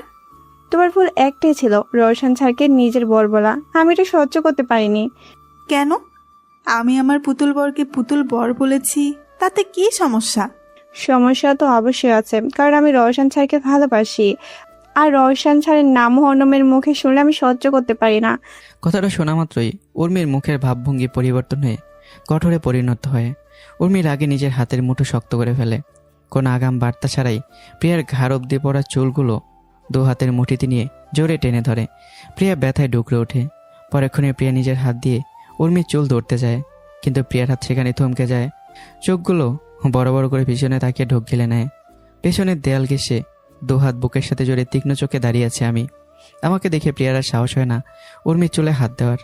উর্মি টান দিয়ে প্রিয়ার মাথা থেকে এক গোছা চুল ছিঁড়ে নিয়ে হাতে আনে। প্রিয়া ব্যথায় নিজের মাথায় হাত দিয়ে কান্না করে ওঠে। উর্মি চোখ মুখ শক্ত করে বলে, আমার পুতুল বরকে আমার কাছ থেকে যে কেড়ে নিতে চাইবে তাকে আমি ছাড়বো না। বলে উর্মি আমার দিকে তাকায়। আমি এখনো শান্ত দৃষ্টিতে তাকিয়ে আছি উর্মির দিকে। উর্মি হঠাৎ ফুঁপে কেঁদে ওঠে। আমি তড়িঘড়ি করে এগিয়ে যাই উর্মির দিকে। উর্মি নিজের হাতে গিয়ে আমাকে দেখিয়ে ঠোঁট ফুলিয়ে বলল, পুতুল বর, চুল টানতে গিয়ে আমি হাতে ব্যথা পেয়েছি। আমি উর্মির হাতে ফু দিয়ে আলতো করে আদর করে বলি, খুব লেগেছে তোর জান? চিন্তা করিস না, সব ঠিক হয়ে যাবে। এরপর আমি সামনে দাঁড়িয়ে থাকা প্রিয়ার দিকে এগিয়ে গিয়ে বলি, আমার পুতুল পরি যে ক্ষতি করার চেষ্টা করে তাকে পারলে আমি জানে মেরে ফেলতে পারি। তবে কি জানিস তো, আমি মেয়ে মানুষের গায়ে হাত তুলি না, তাই তুই আজ বেঁচে গেলি। বলে আমি উর্মির হাত ধরে চলে যাই। প্রিয়া সেখানে দাঁড়িয়ে কাঁদতে শুরু করে। আমি ভার্সিটির গেটে এসে দাঁড়াই উর্মির হাত ধরে। উর্মি আমার হাত ধরে টান দেয়, যেন কিছু বলতে চাচ্ছে। আমি উর্মির দিকে প্রশ্নবোধক দৃষ্টিতে তাকাই। উর্মি আমাকে একটু নিচে হতে বলে কানে কানে কথা বলবে। আমি নিচু হয়ে কান পাতি কথা শোনার জন্য। উর্মি ফিসফিস করে বলে, পুতুল বর, আমি কিন্তু পচা মেয়ে না। আসলে ওই আপুটা পচা পচা কথা বলছিল। ও নাকি তোমাকে আমার থেকে কেড়ে নেবে, তাই আমি ওকে পানিশমেন্ট দিয়েছি। বাবা বলে পচা মানুষেরা পানিশমেন্টের যোগ্য। উর্মির কথা শুনে আমি এসে দেই। উর্মির নাকে আলতো করে চিমটি দিয়ে বললাম, আমি জানি তো তুই পচা মেয়ে না, তুই তো আমার গুড গার্ল, আমার পুতুল পরি, আমার লক্ষ্মী পরি। আমার কথা শুনে উর্মি খিলখিল করে এসে দেয়। এরপর আমি গাড়ির কাছে গিয়ে দরজা খুলে দেই। উর্মিকে ভেতরে ঢুকতে বলি। উর্মি গুটিসুটি পায়ে ভেতরে গিয়ে বসে যায়। আমি গাড়িতে উঠে গাড়ি স্টার্ট দিই। সন্ধ্যা 7:30। আমি উর্মিকে ওষুধ খেয়ে ঘুম পাড়িয়ে দিয়ে নিজের ল্যাপটপে অফিসের কাজ করতে থাকি রুমের সোফায় বসে। হঠাৎই উর্মি রুমের মধ্যে কান্না করে ওঠে। আমি তাড়াতাড়ি উর্মির কাছে গিয়ে জিজ্ঞাসা করি, কি হয়েছে পরি, কাঁদছিস কেন? উর্মি কাঁদতে কাঁদতে বলল, আমি স্বপ্নে দেখলাম ওই পচা আপু তোমাকে আমার কাছ থেকে কেড়ে নিয়েছে। আমি ওই পচা আপুকে ছাড়বো না, তুমি দেখে নিও। আমি উর্মিকে বুকে জড়িয়ে সান্ত্বনা স্বরে বলি, আমাকে তোর থেকে কেউ আলাদা করতে পারবে না পরি, তুই এত চিন্তা করিস না, এখন ঘুমিয়ে যা। তুমিও আমার সাথে থাকো, আমার ভয় করছে। কথাটা উর্মি শক্ত করে আমার গলা জড়িয়ে ধরে বলল। আমি এবার উর্মিকে সেভাবেই কোলে তুলে নিই। উর্মি দুপা শক্ত করে আমার কোমরে জড়িয়ে আছে আর দু হাত দিয়ে আমার গলা। আমি সোফায় বসে উর্মিকে নিয়ে উর্মির পিঠে হাত বুলিয়ে বলি, চিন্তা নেই, আমি তোর সাথে আছি, ধীরে ধীরে ঘুমিয়ে যাবি। উর্মি সেভাবে শক্ত করে আমাকে জড়িয়ে ধরে, যেন ছেড়ে দিলেই কেউ ওর থেকে আমাকে আলাদা করে নেবে। আমি চুপচাপ বসে ল্যাপটপে নিজের কাজ করতে থাকি, এক হাত দিয়ে আর অন্য হাত দিয়ে উর্মিকে ধরে রাখি। এভাবে রাত 10:30 বেজে যায়। আমি নিজেও কখন যে ক্লান্ত হয়ে সোফায় ঘুমিয়ে গেছি নিজেও জানি না। উর্মি এখনও আমার বুকে মুখ লুকিয়ে আছে। ধীরে ধীরে চোখ তুলে আমাকে ঘুমোতে দেখে মুচকে আসে। এক আঙ্গুল দিয়ে আমার ঠোঁট বুলিয়ে ছোট ছোট করে চুমু খায়। পরে নিজেই নিজে লজ্জা পেতে থাকে। পরেক্ষণে উর্মি কিছু একটা ভেবে আস্তে আস্তে আমার উপর থেকে উঠে চলে যায়। সকাল 6টা। সূর্যের আলো জানালা ভেদ করে ঘরে পড়তেই আমি নিজের চোখ খুলি। আশেপাশে তাকিয়ে দেখি উর্মি নেই। আমি বাইরে আসতে দেখি উর্মি এবং মিস বিগ্রেঞ্জা দুজনেই মিলে একসাথে টেবিলে নাস্তা সার্ভ করছে। আমাকে দেখে উর্মি খুশি হয়ে গিয়ে এসে বলে, পুতুল বর, আমি নিজে আজ তোমার জন্য প্লেটে খাবার বেড়েছি, তুমি খাবে তো? আমি কিছুটা অবাক হয়ে তার সাথে খুশিও। আমি মুচকে এসে নাস্তা করতে বসি। উর্মি পাশে দাঁড়িয়ে আছে। আমি খাবার সাজানো দেখে উর্মির বেশ প্রশংসা করি। এরপর খেতে খেতে নিজের ফোন বের করতেই থমকে যাই। নিউজের হেডলাইনে চোখ পড়তেই মুখ শক্ত হয়ে ওঠে। ভার্সিটির শিক্ষার্থী প্রিয়া চৌধুরী আত্মহত্যা করেছে। সবার মতো ভার্সিটি থেকে বোলিংয়ের অপরাধ রেজিস্ট্রি করায় প্রিয়া এমন সিদ্ধান্ত নিয়েছে। আমি কিছুক্ষণ নিঃশব্দে ফোনের দিকে তাকিয়ে থাকি, চোখে স্পষ্ট বিস্ময়। তখনই পাশে দাঁড়িয়ে থাকা উর্মি কৌতূহল চোখে উঁকি মেরে বলে, পুতুল বর, কি দেখছো? আমি কিছু না বলে ফোনটা পাশে ঘুরিয়ে নেই। উর্মি ফোনে নিউজটা দেখে এক ঝটকায় চুপ হয়ে যায়। মুখে অবাক ভাব, চোখে ছায়া নামে। এই তো সেই পচা মেয়েটা, প্রিয় আপু। আমি ধীরে ধীরে মাথা নাড়লাম। এরপর বললাম, হ্যাঁ ওই। উর্মি মুখ কাচুমাচু করে বলল, ইস, আপুটা এমন কেন করলো? আমার ওই আপুকে পানিশমেন্ট দেওয়া কাল উচিত হয়নি। বলে উর্মি কাঁদতে শুরু করে। আমি উর্মির পিঠে হাত বুলিয়ে বললাম, কাঁদিস না পুতুল পরি, এতে তোর তো কোনো দোষ নেই, তুই তো কিছু করিসনি। উর্মি চোখ মুছে মাথা নাড়ল। কিছুক্ষণ পর উর্মি সোফায় বসে টিভিতে কার্টুন দেখছে আর হাসছে। আমি হাতে এক কাপ গরম কফিতে চুমুক দিতেই জানালার দিকে তাকিয়ে থাকি। হঠাৎই আমার চোখ যায় ওয়াশিং মেশিনের এক কোণে পরে থাকা দলা মশরা করে রাখা একটা টি শার্ট। আমি সেটা বের করে হাতে নিয়ে অবাক হয়ে যাই। উর্মিকে জিজ্ঞাসা করি, পুতুল পরি, এই টি শার্টটা তো তুই কাল রাতে পরেছিলি, তাহলে এতে কাদা কিভাবে আসলো? উর্মি সোফার পিছন থেকে উঁকি মেরে আমার হাতে থাকা টি শার্টের দিকে তাকায়। কিছুক্ষণ তাকিয়ে বলে ওঠে, আমি তো জানি না পুতুল বর। আমি বেশ অবাক হলাম। পরেক্ষণে টি শার্টটা রেখে বললাম, আচ্ছা কোনো ব্যাপার না, মিস বিগ্রেঞ্জাকে বললে ভালো করে এটা ধুয়ে দেবে। ততক্ষণে উর্মি আবারও কার্টুনে মনোযোগ দিয়েছে। আমি কিছুটা সন্দেহান দৃষ্টিতে তাকিয়ে থাকি উর্মির দিকে। সুইজারল্যান্ডের একটি বড় হসপিটালে সাইকিয়াট্রিস্ট ডক্টরের চেম্বারে উর্মি আর আমি এবং সেজেল বসে আছি। উর্মির চোখ লাল, কান্নায় ধোয়া ভরা চোখ, আর ভয় পাওয়া কণ্ঠে চিল্লিয়ে বলল, পুতুল বর, ডাক্তার আঙ্কেলরা খুব পচা। ওরা আমাকে ইঞ্জেকশন দিয়ে দেবে। আমি চাই না, আমি চাই না, আমি বাবার কাছে যাব। আমি নরমভাবে উর্মির হাতে হাত রেখে বোঝানোর চেষ্টা করি, পুতুল পরি, জান আমার, শোন, এখন যদি তুই চুপচাপ বসে থাকিস, কোনো দুষ্টুমি না করিস, তাহলে তোকে আমি চকলেট কিনে দেব। উর্মি কাঁদতে কাঁদতে মাথা নেড়ে বলল, না, আমার চকলেট লাগবে না, তুমি আমাকে বাড়িতে নিয়ে চলো। সেজেল পাশে বসেই একটু মৃদুভাবে বলল, কিউটি, ভয় পাওয়ার কিছু নেই, তোমার পুতুল বর তো তোমার সাথে আছে, আর তুমি তো একা নও, আমিও তো আছি, তাই না? ডক্টর আঙ্কেল তোমাকে ইঞ্জেকশন দেবে না, প্রমিস? না, আমি বাড়ি যাব, বাবার কাছে যাব। তোমরা সবাই পচা, খালি পচা পচা কথা বলো। ডাক্তার আঙ্কেলরা অনেক পচা হয়, বড় বড় সুস গায়ে ঢুকিয়ে দেয়, আমি জানি। আমি কি বলবো বুঝতে পারি না। পরক্ষণে জল শক্ত করে বললাম, ঠিক আছে, তুই কান্না থামাবি না তো? আমি এক্ষুনি চলে যাচ্ছি, আর কখনোই তোর কাছে ফিরবো না। বলে আমি উঠে যেতে গেলে উর্মি কান্না ভেজা চোখ নিয়ে আমার হাত টেনে ধরে ড্যাব ড্যাব করে তাকায়। চোখে অভিমানের ছাপ স্পষ্ট ফুটে উঠেছে। উর্মি কাঁদতে কাঁদতে ভাঙা শব্দে বলল, আমি আর কাঁদবো না, তুমি প্লিজ আমাকে ছেড়ে যেও না। আমি আবার উর্মির পাশে বসে মাথায় হাত বুলিয়ে বললাম, চিন্তা করিস না পুতুল পরি, ডক্টর আঙ্কেল তোকে সুচ ফোটাবে না, আমি আসি তো নাকি? উর্মি কাঁদতে কাঁদতে মাথা নেড়ে সম্মতি জানায়। সেজেল হালকা করে উর্মির কাঁধে হাত রাখে। উর্মি ধীরে ধীরে কান্না থামাতে শুরু করে, কিন্তু চোখে এখনও পানি। কিছুক্ষণ পর কেবিনে সাইকিয়াট্রিস্ট ডক্টর প্রবেশ করে। উর্মি ডক্টরকে দেখেই ভয় আমার হাত চেপে ধরে। আমি উর্মির দিকে তাকিয়ে চোখ দিয়ে আশ্বাস দিই যে আমি তোর পাশে আছি। ডক্টর উর্মি থেকে মুচকে এসে তাকে ইংরেজিতে জিজ্ঞাসা করে, তোমার নাম কি? উর্মি নিজের বাচ্চা কণ্ঠে ভয় ভয়ে বলল, my name is Urmi Shehnaz. আমি খুশি হয়ে উর্মির দিকে তাকাই। আমাকে খুশি হতে দেখে উর্মিও খিলখিল করে এসে দেয়। কাকিমা আমাকে শিখিয়ে কিভাবে ইংরেজিতে আমার নাম বলতে হবে। আমি আদরি ভঙ্গিতে আঙ্গুল দিয়ে উর্মির নাকে চিমটি কাটি। এরপর ডক্টর উর্মির বেশ কিছু টেস্ট দেয়। উর্মি আমার হাত শক্ত করে চেপে ধরে লক্ষ্মী মেয়ের মতো সমস্ত টেস্ট করিয়ে নেয়। ডক্টর আমাকে বলল, মিস্টার শেহনাজ, রিপোর্ট আসতে কিছুদিন দেরি হবে, ততদিন আপনাদেরকে অপেক্ষা করতে হবে, কারণ রিপোর্ট ছাড়া আমি উর্মির সুস্থতার বিষয়ে তেমন কিছু বলতে পারবো না। আমি মাথা নেড়ে হ্যাঁ বলি। এরপর হসপিটালে সকল ফর্মালিটি পূরণ করতে যাই। কেবিনে সেজেল আর উর্মি বসে বসে গল্প করতে থাকে। আমি রিসিপশনে এসেই সব ফর্মালিটি পূরণ করে নেই। তখনই আমার ফোনে সেক্রেটারি হারুনের কল আসে। আমি একটু সাইডে গিয়ে কল রিসিভ করি।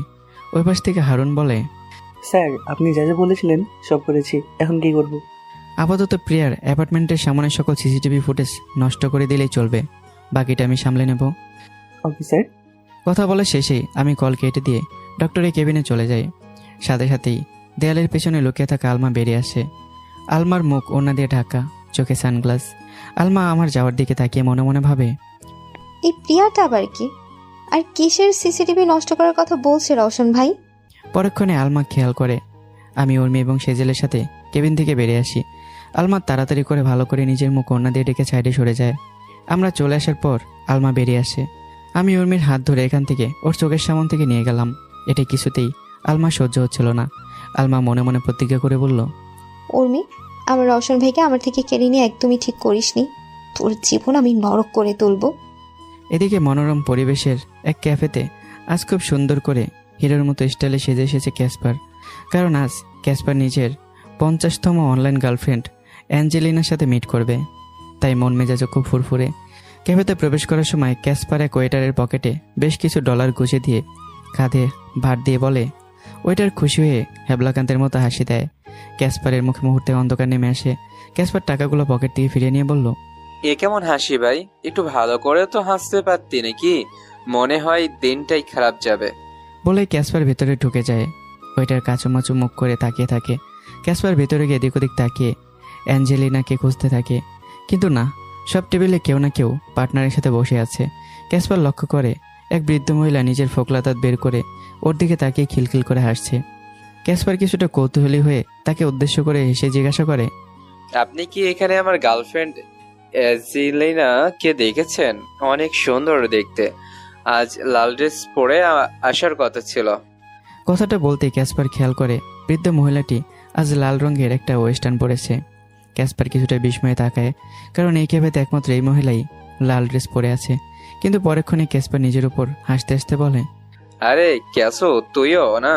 এই বৃদ্ধ মহিলা কি করে অ্যাঞ্জেলিনা হবে? আমি অ্যাঞ্জেলিনা, তোমার গার্লফ্রেন্ড। কথাটা বৃদ্ধ মহিলা কাঁপতে কাঁপতে একগাল হাসি দিয়ে বলল। সাথে সাথে ক্যাসপারের হাসি বন্ধ হয়ে যায়, কিন্তু ক্যাসপার আবারও হেসে বলে ওঠে, দাদিমা, আপনিও না কি যে বলেন, আপনার কি এখন মজা করার বয়স নাকি? বৃদ্ধ মহিলা এবার উঠে দাঁড়ায়, ক্যাসপারের কাছে গিয়ে গা ঘেঁষে শরীরে হাত বুলিয়ে বলল, আমি তোমার গার্লফ্রেন্ড অ্যাঞ্জেলিনা। বয়স হয়েছে তো কি হয়েছে, আমি এখনো কিন্তু অনেক হট। ক্যাসপারের শ্বাস আটকে আসার পালা। ক্যাসপার দাঁত কিরমির করে বলল, আরে দাদিমা, মজা করার একটা লিমিট আছে। আমি আপনার নাতির বয়সী, নিশ্চয়ই আপনি অ্যাঞ্জেলিনার দাদি হন, তাই না? এই জন্য নিজের নাচ জামাইয়ের সাথে এমন মজা করছেন। আরে ক্যাশুবে, কি বললে? তুমি বিশ্বাস করবে যে আমি অ্যাঞ্জেলিনা? আচ্ছা, তোমার মনে আছে তুমি আমাকে প্রথম 13 নভেম্বর প্রপোজ করেছিলে? আজ তার 20 নভেম্বর, মানে 1 সপ্তাহ পার হলো তোমার আর আমার সম্পর্কের। ক্যাসপার নিজের থেকে অ্যাঞ্জেলিনা দাদিকে ছাড়িয়ে হাবাতে হাবাতে জিজ্ঞাসা করলো, কিন্তু কিন্তু আপনি তো অ্যাঞ্জেলিনা নন।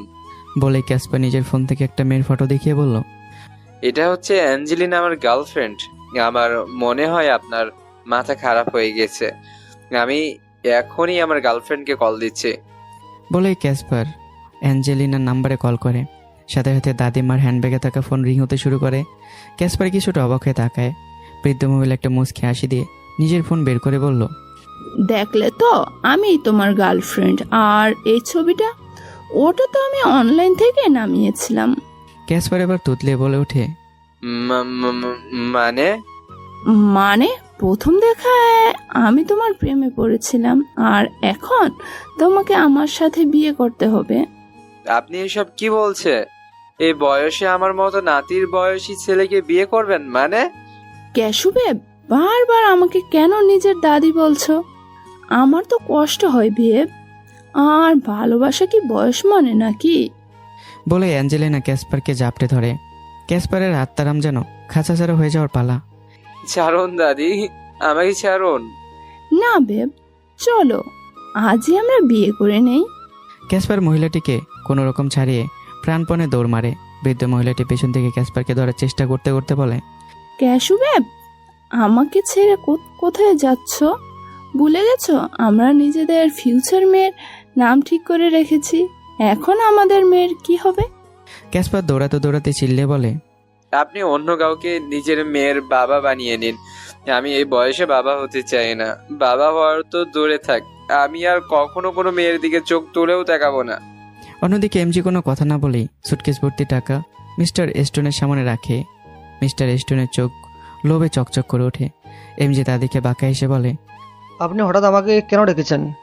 আপনি নৌশন শেহরাজের কোম্পানিতে ম্যানেজারের জব করেন, কত টাকাই বা পান? আমি তার দ্বিগুণ আপনাকে দিতে পারি। মিস্টার স্টোন একটু ইতস্তত হয়ে কেসে জিজ্ঞাসা করে, কি করতে হবে আমাকে? এমজি মুচকে হাসে। সোফার সামনে টেবিল তিতে থাকা গোলক বল পা দিয়ে ধাক্কা মেরে ফেলে দেয়। সাথে সাথে সেটা ভেঙে কাছে আশেপাশে ছিটকে পড়ে। মিস্টার স্টোন সেদিকে একবার তাকিয়ে জিজ্ঞাসা দৃষ্টিতে এমজির দিকে তাকায়। এমজি রহস্যময় একটা হাসি দিয়ে বলল, ঠিক এভাবেই আপনাকে শেহনাজ কোম্পানিকে উপর থেকে নিচে ফেলে ভেঙে দিতে হবে, যাতে এই ভাঙা কাছের টুকরোগুলোর মতো নৌশান শেহনাজ আর কখনোই নিজের কোম্পানিকে চূড়া লাগাতে না পারে।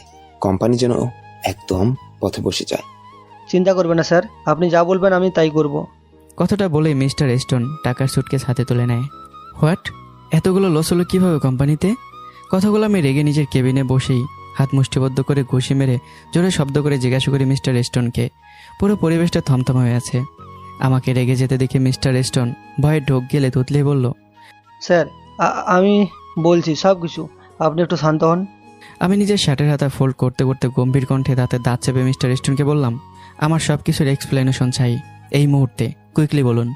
মিস্টার স্টোন কপালে ঘাম মুছে কাপা গলায় বলল, স্যার আপনার কোম্পানির মেশিন ডিপার্টমেন্টে কয়েকটা বড় ধরনের টেকনিক্যাল এরর হয়েছে, কিছু ফাইলও মিসিং পাওয়া গেছে। আমি ইচ্ছে করে কিছু করিনি স্যার। আমি টেবিলের উপর ফাইলটা তুলে জোরে ছুঁড়ে ফেললাম মিস্টার স্টোনের দিকে। কণ্ঠ আরও গর্জে উঠল, আমার কোম্পানিতে আমার অনুমতি ছাড়া একটা পাতাও নড়ে না, তাহলে এত বড় লস কিভাবে পসিবল হলো বলুন? মিস্টার স্টোন মুখ নিচু করে কাঁপা কাঁপা কণ্ঠে বলল, স্যার আমি নিশ্চিত কেউ কিছু ইচ্ছে করে এই ডাটাগুলো নষ্ট করেছে। কিছুদিন আগে থেকে সিস্টেমে হ্যাকিংয়ের ট্রায়াল হচ্ছিল, কিন্তু কে করছে তা আমরা ধরতে পারিনি। আমি চেয়ার থেকে উঠে মিস্টার স্টোনের একদম কাছে দাঁড়াই, চোখে একদম জলজলে আগুন। আপনি বলতে চাচ্ছেন আমার কোম্পানিতে কেউ আমার পেছনে ক্ষতি করছে, আমার চোখ ফাঁকি দিয়ে? মিস্টার স্টোন তোতলাতে তোতলাতে বলল, হ্যাঁ, হয়তো কেউ ইন্টারনাল ইনফরমেশন বাইরে পাচার করছে। ফাইন, এখন আমি নিজেই খুঁজে বের করব কে সেই মানুষটা যে আমার ঘরে ঢুকে আমার পেছনেই ছুরি মারছে। এখন আপনি আসতে পারেন। মিস্টার স্টোনের কপালে ঘাম জমছে, পা থরথর করে কাঁপছে। আমার কোম্পানির ক্ষতি যে উনিই করেছেন, যদি একবার ধরা পড়ে তাহলে তার সব শেষ। আমি মিস্টার স্টোনকে এত ভয় পেতে দেখে তার দিকে চেয়ে বা কাশি দিয়ে বললাম, কি হয়েছে? আপনি কেন এত ভয় পাচ্ছেন? কই, আমি কেন ভয় পাবো স্যার, আমি এখন আছি। কথাটা মিস্টার স্টোন জোরপূর্বক হাসি দিয়ে আমার দিকে তাকিয়ে বলে কেবিন থেকে তড়িঘড়ি করে বের হয়ে যায়। আমি তার যাওয়ার দিকে তাকিয়ে বিস্ময়কর রাগময় একটা হাসি দিয়ে বিড়বিড় করে বলি, তুই যদি চলিস ডালে ডালে, আমি চলি পাতায় পাতায়। এই রওশন শেহনাজকে বোকা বানানো কি এতই সোজা? আমি ফোনটা তুলে সেক্রেটারি হারুনকে কল দিলাম। কল রিসিভ হতেই, হারুন, কোম্পানির প্রতিটা কর্মচারী, ফাইন্যান্সিয়ালস এবং কমিউনিকেশনের রেকর্ড আমি আজ রাতের মধ্যেই চাই। কাউকে কিছু জানতে দিস না। আর হ্যাঁ, প্রত্যেকের মানে প্রত্যেকের, কেউ যেন বাদ না যায়। ওপাশ থেকে হারুন উত্তর দিল, স্যার। কলটা কেটে চোখ নামিয়ে টেবিলে রাখা উর্মির একটা ছোট্ট ছবি দেখলাম। ছবিটা একটা ফাইলের নিচে চাপা পড়েছিল। মুহূর্তেই আমার চোখের রাগ এক নিমিষে নরম হয়ে আসে। নিজেকে শান্ত করে মুচকে এসে নিচু গলায় বললাম, মনটা কেমন আমার পাগলি বউ বউ করছে। তোর থেকে প্রত্যেক মুহূর্তে বিরহ আমাকে উম্মাদ পাগলে পরিণত করে দেয় রে পুতুল বুড়ি। চোখ বন্ধ করলেই তোকে দেখি, ইচ্ছে করে একটু ছুঁয়ে দিতে, বারবার ভয়ঙ্করভাবে ভালোবাসার পরশে ছুঁয়ে দিতে, কিন্তু কথাগুলো বলে আবারও মুচকে হাসি। অন্যদিকে কেবিন থেকে বেরিয়ে মিস্টার স্টোন ভয়ে হাসপাস করতে থাকে। আশেপাশে সব এমপ্লয়ি নিজেদের কাজে ব্যস্ত। মিস্টার স্টোন এদিক ওদিক তাকিয়ে ধীরে ধীরে সাইডে চলে আসে। কোম্পানির বিশাল বিল্ডিংয়ের খোলামেলা ব্যালকনিতে এসে মিস্টার স্টোন এমজির নাম্বারে ডায়াল করে। কল রিসিভ হতে মিস্টার স্টোন ভয়ার্ত কণ্ঠে বলল, স্যার এদিকে অনেক ঝামেলা হয়েছে। আমি ভেবেছিলাম কোম্পানিতে লস হলে রওশান স্যার নিজের মনোবল হারিয়ে ফেলবে, কিন্তু হয়েছে তো উল্টো। রওশান স্যার অনেক রেগে আছেন, আর যতদূর বুঝলাম আমাকেই সন্দেহ করছে। এখন কি করব? ওপাশ থেকে এমজি ঠান্ডাময় একটা হাসি দিয়ে বলল, রিল্যাক্স মিস্টার টোন, ভয় পেলে হবে না। এমজির গলায় এমন এক ঠান্ডা নিশ্চুপ ভাব, যেন ওর মুখ থেকে প্রতিটা শব্দ ছুরি হয়ে বের হচ্ছে। মিস্টার স্টোন কাঁপা গলায় বলল, আমি যদি সত্যি ধরা পড়ে যাই তখন কি হবে স্যার? এসব নিয়ে আপনাকে ভাবতে হবে না, আপনি জাস্ট চিল করুন। বলে এমজি কল কেটে দেয়। তবে মিস্টার স্টোনের ভেতরে হানা দেয় এক অজানা ভয়ে। কিছুতেই নিজে শান্ত করতে পারছে না। এদিকে ড্রয়িং রুমের বড় কর্নারে সেজেল উর্মি দুজনে বসে আছে মেঝেতে। কাতারের মতো সাদা কার্পেটে রং ছড়িয়ে আছে। উর্মি সামনের কাগজে রঙের লাল নীল হলুদ মিশিয়ে কিছু আঁকছে। সেজেল পাশে বসে উর্মির পাশে কাগজে নিজের পছন্দের ছবি আঁকছে। তবে মাঝে মাঝে উর্মির আঁকার দিকে তাকিয়ে মুচকি হাসি দেয়। তবে উর্মি পুরোপুরি ছবি আঁকায় ডুবে আছে, অন্য কোনো দিকে তার খেয়ালই নেই। আমি সেজেলকে উর্মির সাথে থাকতে বলেছিলাম, কারণ আমার আসতে দেরি হবে তাই। এমন সময় আমি নিজের গলার টাই ঢিলে করতে করতে বাড়িতে প্রবেশ করি। আমি দুজনকে বসে ড্রয়িং করতে দেখে মুচকি হাসি। সেজেল একবার আমার দিকে তাকালেও উর্মি সেদিকে খেয়াল নেই। আমি সেজেলকে ইশারা দিয়ে চলে যাওয়ার জন্য বলি, তবে সেজেল আমার দিকে বিরক্তি নিয়ে তাকিয়ে মাথা নেড়ে না বলে। আমি এবার দাঁত কিরমির করে তাকাই, কিন্তু সেজেল এতে ভয় পায় না। এবার আমি নিজের ক্রেডিট কার্ড বের করে সেজেলের সামনে ধরি। ক্রেডিট কার্ড দেখে সেজেলের চোখ চকচক করে ওঠে। যখনই সেটা ছো মেরে নিতে যায়, আমি সঙ্গে সঙ্গে ক্রেডিট কার্ড সরিয়ে নিই। সেজেল কাঁচুমাচু মুখ করে তাকায়। আমি ইশারা দিয়ে সেজেলকে চলে যাওয়ার জন্য বলি। সেজেল এবার আর কথা বাড়ায় না, আমার হাত থেকে ক্রেডিট কার্ড নিয়ে নাচতে নাচতে বাড়ি থেকে বের হয়ে যায়। আমি আস্তে আস্তে উর্মির সামনে বসে যাই, কিন্তু উর্মি আনমনে ছবি আঁকছে। সারা মুখে হাত রং ভর্তি হয়ে আছে রঙে। আমি মৃদুস্বরে বললাম, পুতুল পরি। উর্মি মুখ তুলে তাকিয়ে আমার দিকে মুখ বেঁচকে দিয়ে বলল, আমি তোমার সাথে কথা বলবো না, তুমি পচা। কেন? আমি আবার কি করলাম? উর্মি অভিমানের স্বরে বলল, তুমি আমাকে জোর করে ডাক্তার দেখিয়েছো, আবার বলেছিলে আমাকে ছেড়ে নাকি চলে যাবে। তো যাও না, আমার লাগবে না তো তোমার মতো পচা পুতুল বর। আমি মাথা হেলিয়ে ঠোঁট বাঁকিয়ে হাসি। মাথা নিচু করে উর্মির দিকে তাকাই। উর্মি আমার থেকে মুখ ফিরে নিতে গেলে আমি উর্মির চিবুক ধরে আমার নিজের দিকে ফেরাই।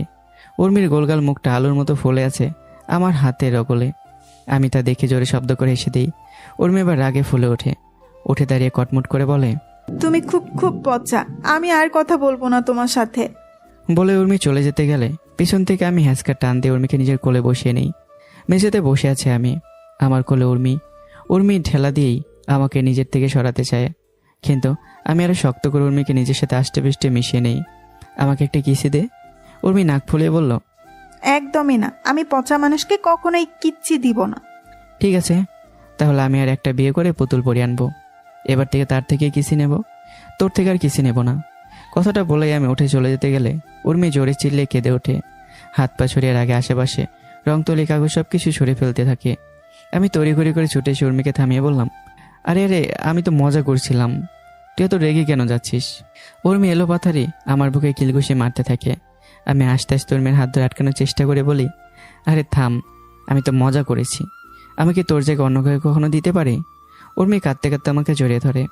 আমি উর্মির মাথায় হাত বুলিয়ে দিয়ে সান্ত্বনা স্বরে বলি, পাগলি মেয়ে, আমি কি কখনো তোকে ছেড়ে যেতে পারি বল? আমি কখনোই তোকে ছাড়বো না।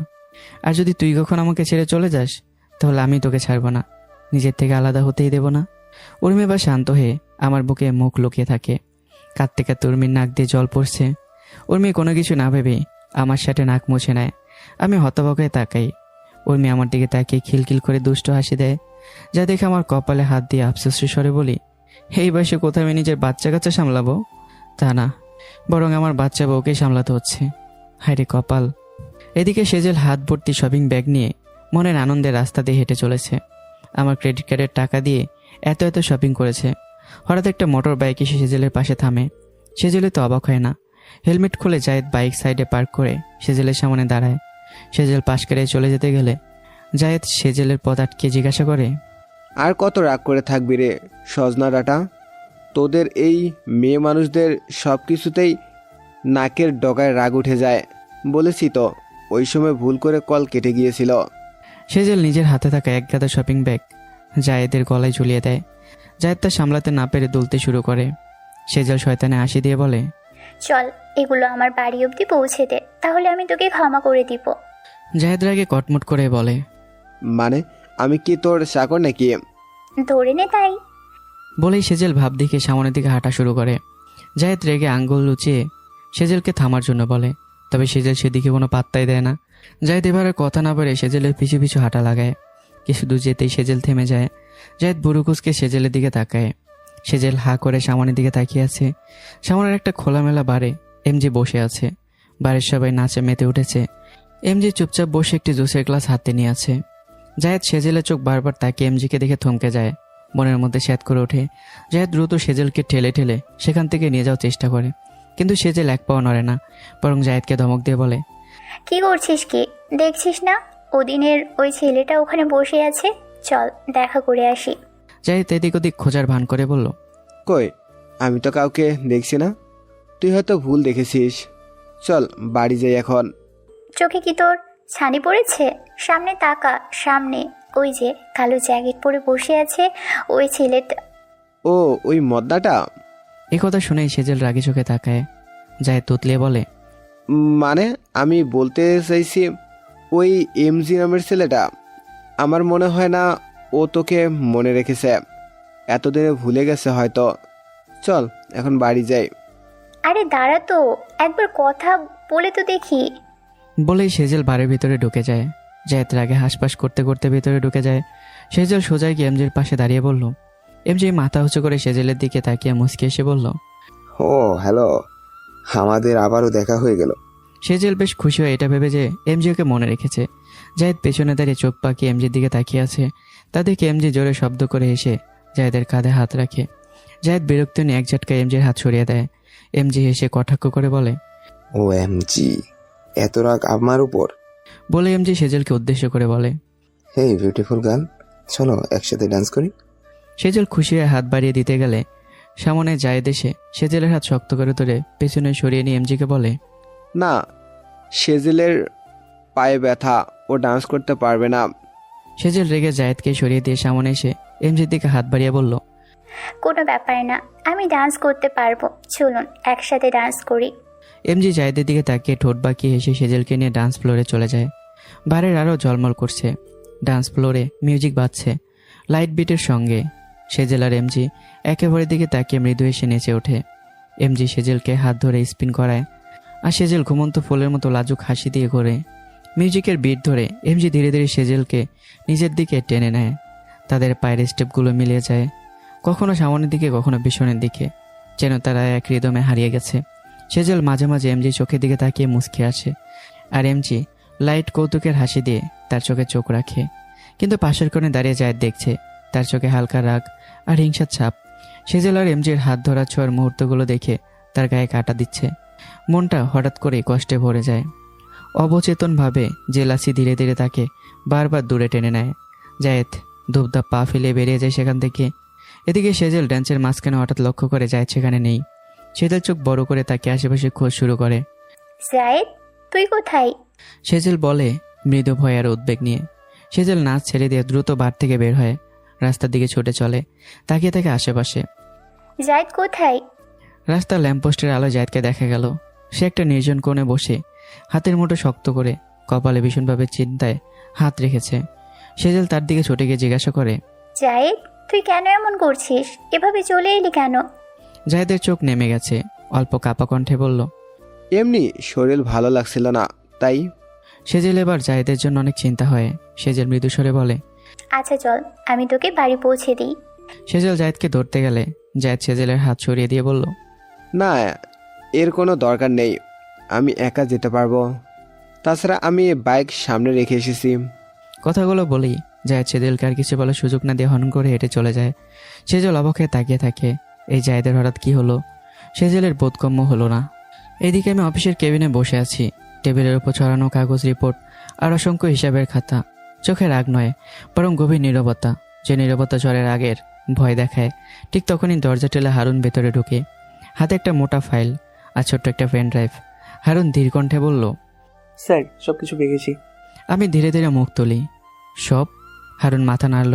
হ্যাঁ স্যার, কোম্পানি গত 3 মাসের কল রেকর্ড, ভয়েস ট্রান্সফারেশন আর ফ্যান্সেন্সেন্স টিমের সাথে মিস্টার স্টোসেন প্রাইভেট কথোপকথন সব এখানে। আমি চেয়ারে হেলান দিয়ে বসে চোখ বন্ধ করলাম। গম্ভীর কণ্ঠে বললাম, কল রেকর্ডগুলো চালাও। হারুন পেনড্রাইভটা কম্পিউটারে লাগাতে কক্ষে বেজে উঠল মিস্টার স্টোন এবং এমজির কথোপকথনের শব্দ। ডিলটা একটু ঘুরিয়ে দাও, টাকাগুলো আমি লন্ডন অ্যাকাউন্টে পাঠিয়ে দেব। রওশন স্যার জানতে পারলে তো শেষ। নৌশান কিছু বুঝবে না, আমি সামলে নিব। কক্ষ জুড়ে গম্ভীর নীরবতা। আমি চোখ খুলে ধীরে ধীরে উঠে দাঁড়াই। আমার চোখে মুখে রাগ নয়, বরং তার ছেলের হাসি। হারুন নিচু স্বরে বলে, স্যার, এই কথাগুলো প্রমাণ হিসেবে যথেষ্ট। এখন আমরা কি করব? আমি জানালার দিকে তাকাই। ঠোঁটের কোণে হালকা হাসি টেনে বললাম, আমার সাথে বেইমানির ফল আজও হাতে নাতে পাবে। হঠাৎ হারুনের ফোনে রিংটোন বেজে ওঠে। হারুন কল রিসিভ করে ওপাশের লোকটার কথা শুনে হতভঙ্গ হয়ে আমার দিকে তাকায়। আমি বড়কুচকে জিজ্ঞাসা করি, কি হয়েছে? হারুন ভীত কণ্ঠে বলে, স্যার, মিস্টার স্টোন মার্ডার হয়েছে। আমার মনে হয় যার কথাই মিস্টার স্টোন এই কাজগুলো করেছে সে তাকে মার্ডার করেছে। কথাটা শুনে আমার রাগ তরতর করে বেড়ে যায়। আমি একটা দীর্ঘ শ্বাস ফেলে সংবরণ করে হারুনকে উদ্দেশ্য করে বললাম, সব কিছুর ইনফরমেশন আমার চাই। আমার চোখে তখন আগুন জ্বলছে। হারুন দৃঢ়ভাবে উত্তর দেয়, ইয়েস স্যার। অন্যদিকে বাড়িতে উর্মি এবং সেজেল বসে গল্প করছে। এমন সময় কোত্থেকে যেন ক্যাসপার ইসোদের পাশে বসে যায়। ক্যাসপার চোখ মুখে চিন্তা আর ভয়ের ছাপ। সেজেল ওকে কিছুক্ষণ পর্যবেক্ষণ করে জিজ্ঞাসা করে, কি রে ক্যাসু, তোর কি হয়েছে? ক্যাসপার এবার মুখ কাঁচুমাচু করে নাকে কান্না করে। উর্মি অবাক হয়ে ক্যাসপার দিকে তাকিয়ে হেসে হেসে সেজেলকে বললেন, দেখো আপু, এই ক্যাসপার আঙ্কেল বুড়ো বয়সে বাচ্চাদের মতো কান্না করছে। উর্মির কথা শুনে সেজেল হা করে হেসে দেয়। ক্যাসপারের ভীষণ রাগ হয়। ক্যাসপার উর্মিকে বলে, আমাকে কোন দিক দিয়ে বুড়ো মনে হয়? আমার এখনো যৌবনে লাড়া দেয়, তুমি জানো না? আর আমাকে আঙ্কেল বলবে না, ক্যাসু বেবি বলে ডাকবে। উর্মি মুখ বেঁচকে কেটে বলল, ইস, বুড়ো বয়সে নিজেকে বেবি মনে করা উচিত না ক্যাসপার দাদু। ক্যাসপার কটমট করে ঘাড় বেঁকে উর্মির দিকে তাকায়। উর্মি সেদিকে পাত্তা না দিয়ে ক্যাসমার গায়ে থু দিয়ে দৌড় দেয়। ক্যাসপার হাসবে নাকি কাঁদবে বুঝতে পারছে না। সেজেল ক্যাসপারকে বলে, এই বয়সে এসেও তোর বাচ্চামো স্বভাব গেল না। থাক এখানে, আমি ওয়াশরুমে যাব। বলেই সেজেল উঠে চলে যায়। ক্যাসপার রাগে ফুলে সোফার উপর বসে থাকে। তখনই পেছন থেকে উর্মি এসে ক্যাসপার চুল ধরে জোরে টান মেরে আবারও দৌড় দেয়। ক্যাসপার এবার নিজের রাগ সামলাতে না পেরে উর্মির পিছু পিছু দৌড় দেয়। এভাবে ছোটাছুটি করার এক পর্যায়ে উর্মি পা বেঁধে মেঝেতে পড়ে যায়। হাঁটু এবং কোনোতে ব্যথা পেয়ে কান্না করে দেয়। ক্যাসপার উর্মিকে এভাবে কাঁদতে দেখে ভয়ে ঢোক গেলে তাড়াতাড়ি উর্মির কাছে আসে। উর্মি হাঁ করে বাচ্চাদের মতো কান্না করছে। ক্যাসপার উর্মিকে থামানোর চেষ্টা করে, মাথায় হাত বুলিয়ে দেয়, ঘুরতে নিয়ে যাওয়ার কথা বলে। তা উর্মি কান্না থামাচ্ছে না। ক্যাসপার তাড়াতাড়ি নিজের পকেট থেকে একটা চকলেট বের করে উর্মির হাতে ধরিয়ে দেয়। চকলেট পাওয়ার সাথে সাথে উর্মির কান্না বন্ধ হয়ে যায়। উর্মি মনের আনন্দে পুতুল হাতে নিয়ে চকলেট খেতে খেতে সোফায় বসে যায়। ক্যাসপার অসহায়ের মতো উর্মির পিছু এসে উর্মির পাশে বসে মাথায় হাত বুলিয়ে দিয়ে বলে, উর্মি ভাবি, এই যে তুমি যে পড়ে গেছো দৌড়াতে গিয়ে, হাতে ব্যথা পেয়েছো, এই কথা যেন রওশন মানে তোমার পুতুল বরকে একদমই বলবে না। উর্মি চোখ ছোট ছোট করে জিজ্ঞাসা করে, কেন বলবো না? ক্যাসপার মুখ কাচুমাচু করে বলল, তোমার পুতুল বর জানতে পারলে আমার ঘাড় মটকিয়ে দিবে। উর্মি ক্যাসপারের কথায় কোনো প্রতিক্রিয়া না করে আপন মনে চকলেট খেতে থাকে। এমন সময় আমি অফিসের কাজ সেরে বাসায় প্রবেশ করি। আমাকে আসতে দেখে উর্মি চকলেট ফেলে জোরে কান্না করতে করতে আমার কাছে ছুটে আসে। ক্যাসপার ভয়ে ঢোক গেলে নেয়। আমি উর্মিকে কাঁদতে দেখে জিজ্ঞাসা করি, কি হয়েছে পুতুল পরি, কাঁদছিস কেন? উর্মি আঙ্গুল দিয়ে ক্যাসপারের দিকে ইশারা করে বলে, এই ক্যাসপার আঙ্কেল আমাকে মেরেছে। আমি রাগি চোখে ক্যাসপারের দিকে তাকাই। ক্যাসপার বোকার মতো হাসি দিয়ে মাথা চুলকাতে চুলকাতে বলল, আরে রওশন, আমরা তো শুধু মজা করছিলাম। মজা? তোর জন্য আমার পুতুল পরি কান্না করছে, এর শাস্তি তো তোকে পেতেই হবে। ক্যাসপার ভয়ে ছিটিয়ে যায়। আমি ওকে কী শাস্তি দেব তার ঠিক নেই। আমি তীক্ষ্ণ দৃষ্টিতে ক্যাসপার দিকে তাকিয়ে আর ক্যাসপার ভয়ে ঢোক গেলে নেয়। কিছুক্ষণ পর আমি উর্মি এবং সেজেল সবাই বসে পপকর্ন খেতে খেতে হা হা করে হাসছি। আর সামনে ক্যাসপার গায়ে একটা ব্ল্যাঙ্কেট জড়িয়ে কোমর দুলে নাচ করছে। ক্যাসপার কোমর দৌড়াতে দৌড়াতে বিরক্ত জিজ্ঞাসা করে, আর কতক্ষণ নাচবো? এবার তো কোমর ব্যথা হয়ে গেল। উর্মি আমার দিকে তাকিয়ে আবদার করে বলল, পুতুল বর, ক্যাসপার আঙ্কেলের নাচ দেখতে আমার অনেক ভালো লাগছে। উর্মির কথা শুনে আমি ক্যাসপার দিকে তাকিয়ে বলি, শুনেছিস উর্মি কি বলেছে? যতক্ষণ উর্মি বলছে থামবি না, তোকে নাচতেই হবে। কথাটা বলে আমি হাসতে হাসতে মুখে একটা পপকর্ন ভরে নেই। ক্যাসপার নাক উঁচু করে উর্মি, আমার এবং সেজেলের দিকে তাকিয়ে নিজের নাচ কন্টিনিউ করে। সেজেল আবার ফোন বের করে লুকিয়ে ভিডিও করে নেয় জায়েদকে দেখাবে বলে। কিছুক্ষণ পর ক্যাসপার আমার বাড়ি থেকে বের হয়ে হাঁপ ছেড়ে বাঁচে। সেজেল নিচের ফোন চেক করতে করতে ক্যাসপারের পিছু পিছু হাঁটছে। হঠাৎ ক্যাসপার জিজ্ঞাসা করে, জায়েদকে আজকে দেখলাম না যে? সেজেল একটু থেমে যায়, পরক্ষণে বলল, আজ নাকি একটু ব্যস্ত আছে, এজন্য আসতে পারেনি। ও আচ্ছা। কথাটা বলেই ক্যাসপার মূর্তিমান হয়ে দাঁড়িয়ে যায়। সেজেল বুড়ো কুসকে জিজ্ঞাসা করে, কি হলো, দাঁড়িয়ে কেন গেলি? ক্যাসপার সাথে সাথে মুখ কাচুমাচু করে বলল, আমার ভাগ্যটা আজ খারাপ রে, সব খারাপ জিনিস আমার সাথে হচ্ছে। কেন, আবার কি হলো? আরে উর্মিকে আমি তাড়াহুড়ো করে একটা চকলেট খেতে দিয়েছিলাম। তো? আরে ওইটা ওই চকলেট। কি চকলেট? কি বলছিস তুই এসব?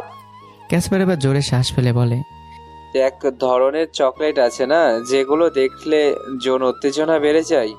ক্যাসপারের কথা শুনে সেজেল এবার রেগেই ক্যাসপারের পিছনে একটা লাথি মেরে বলে, শালা হাতারাম, তুই ওসব চকলেট নিজের পকেটে কেন রাখতে গেছিস?